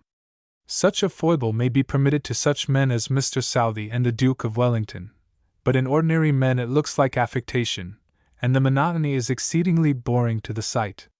To applaud at a play is not fashionable, but it is respectable to evince by a gentle concurrence of one finger and a hand that you perceive and enjoy a good stroke in an actor. If you are at a concert, or a private musical party, never beat time with your feet or your cane. Nothing is more unpleasant. Few things are more agreeable or more difficult than to relate anecdotes with entire propriety. They should be introduced gracefully, have fit connection with the previous remarks, and be in perfect keeping with the company, the subject and the tone of the conversation. They should be short, witty and eloquent, and they should be new but not far-fetched. In rapid and eager discourse, when persons are excited and impatient, as at a ball or in a promenade, repeat nothing but the spirit and soul of a story, leaping over the particulars. There are, however, many places and occasions in which you may bring out the details with advantage, precisely, but not tediously. When you repeat a true story, be always extremely exact. Not to forget the point of your story, like most narrators. When you are telling a flat anecdote by mistake, laugh egregiously, that others may do the same. When you repeat a spirited and striking bon mot, be grave and composed, in order that others may not be the same. For one who has traveled much, to hit the proper medium between too much reserve and too much intrusion on the subject of his adventures is not easy. Such a person is expected to give amusement by pleasant histories of his travels, and it is agreeable that he should do so, yet with moderation. He should not reply to every remark by a memoir, commencing, "When I was in Japan." Rampant witticisms which require one to laugh are apt to grow fatiguing. It is better to have a sprightly and amusing vein running through your conversation, which, betraying no effort, allows one to be grave without offense, or to smile without pain. Punning is now decidedly out of date. It is a silly and displeasing thing when it becomes a habit. Someone has called it the wit of fools. It is within the reach of the most trifling, and is often used by them to puzzle and degrade the wise. Whatever may be its merits, it is now out of fashion. It is respectable to go to church once on Sunday. When you are there, behave with decency. You should never walk in fashionable places on Sunday afternoon. It is notoriously vulgar. If your health requires you to take the air, you should seek some retired street. In conversation, avoid such phrases as, "My dear sir" or "madam." A gentleman is distinguished as much by his composure as by any other quality. His exertions are always subdued, and his efforts easy. He is never surprised into an exclamation or startled by anything. Throughout life he avoids what the French call scenes, occasions of exhibition, in which the vulgar delight. He of course has feelings, but he never exhibits any to the world. He hears of the death of his pointer or the loss of an estate with entire calmness when others are present. It is very difficult for a literary man to preserve the perfect manners and exact semblance of a gentleman. He must be able to throw aside all the qualities which authorship tends to stamp so deeply upon him, and thoroughly to despise the cant of the profession. Yet this must be done without any affectation. Upon the whole, unless he has rare tact, he will please as much by going into company with all the marks of his employment upon his manners, than by awkwardly attempting to throw off his load. One would rather see a man with his fingers inked, than to see him nervously striving to cover them with a tattered kid glove. As to literary ladies, they make up their minds to sacrifice all present and personal admiration for future and abiding renown. It is not considered fashionable to carry a watch. What has a fashionable man to do with time? Besides, he never goes into those obscure parts of the town where there are no public clocks, and his servant will tell him when it is time to dress for dinner. A gentleman carries his watch in his pantaloons with a plain black ribbon attached. It is only worthy of a shop boy to put it in his waistcoat pocket. Custom allows to men the privilege of taking snuff, however unneat this habit may appear. If you affect the tangible smell Always take it from a box, and not from your waistcoat pocket or a paper. The common opinion, that Napoleon took snuff from his pocket, which fact, by the way, is denied by Bourrienne, has forever driven this convenient custom from the practice of gentlemen, for the same reason that Lord Byron's anti-neckcloth fashion has compelled every man of sense to bind a cravat religiously about his throat. As to taking snuff from a paper, it is vile. Women should abstain most scrupulously from tobacco, for nothing can be more fatal to their divinity. They should at least avoid it until past 50, that is to say, if a woman past 50 can anywhere be found. Chewing is permitted only to galley slaves and metaphysicians. It was a favorite maxim of Rivarol. Do you wish to succeed? Cite proper names. Rivarol is dead in exile, having left behind him little property and less reputation. Judging from all experience, if we were to frame an extreme maxim, it should be: if you wish to succeed, never cite a proper name. It will make you agreeable and hated. Your conversation will be listened to with interest, and your company shunned with horror. You will obtain the reputation of a gossip and a scandal-bearer, and you will soon be obliged either to purchase a razor or apply for a passport. If you are holding a tete-a-tete with a notorious Mrs. Candor, then, indeed, your tongue should be as sharp and nimble as the forked lightning. You must beat her at her own weapons, and convince her that it would be dangerous to traduce your character to others. A bachelor is a person who enjoys everything and pays for nothing. A married man is one that pays for everything and enjoys nothing. The one drives a sulky through life, and is not expected to take care of any one but himself. The other keeps a carriage, which is always too full to afford him a comfortable seat. Be cautious then how you exchange your sulky for a carriage.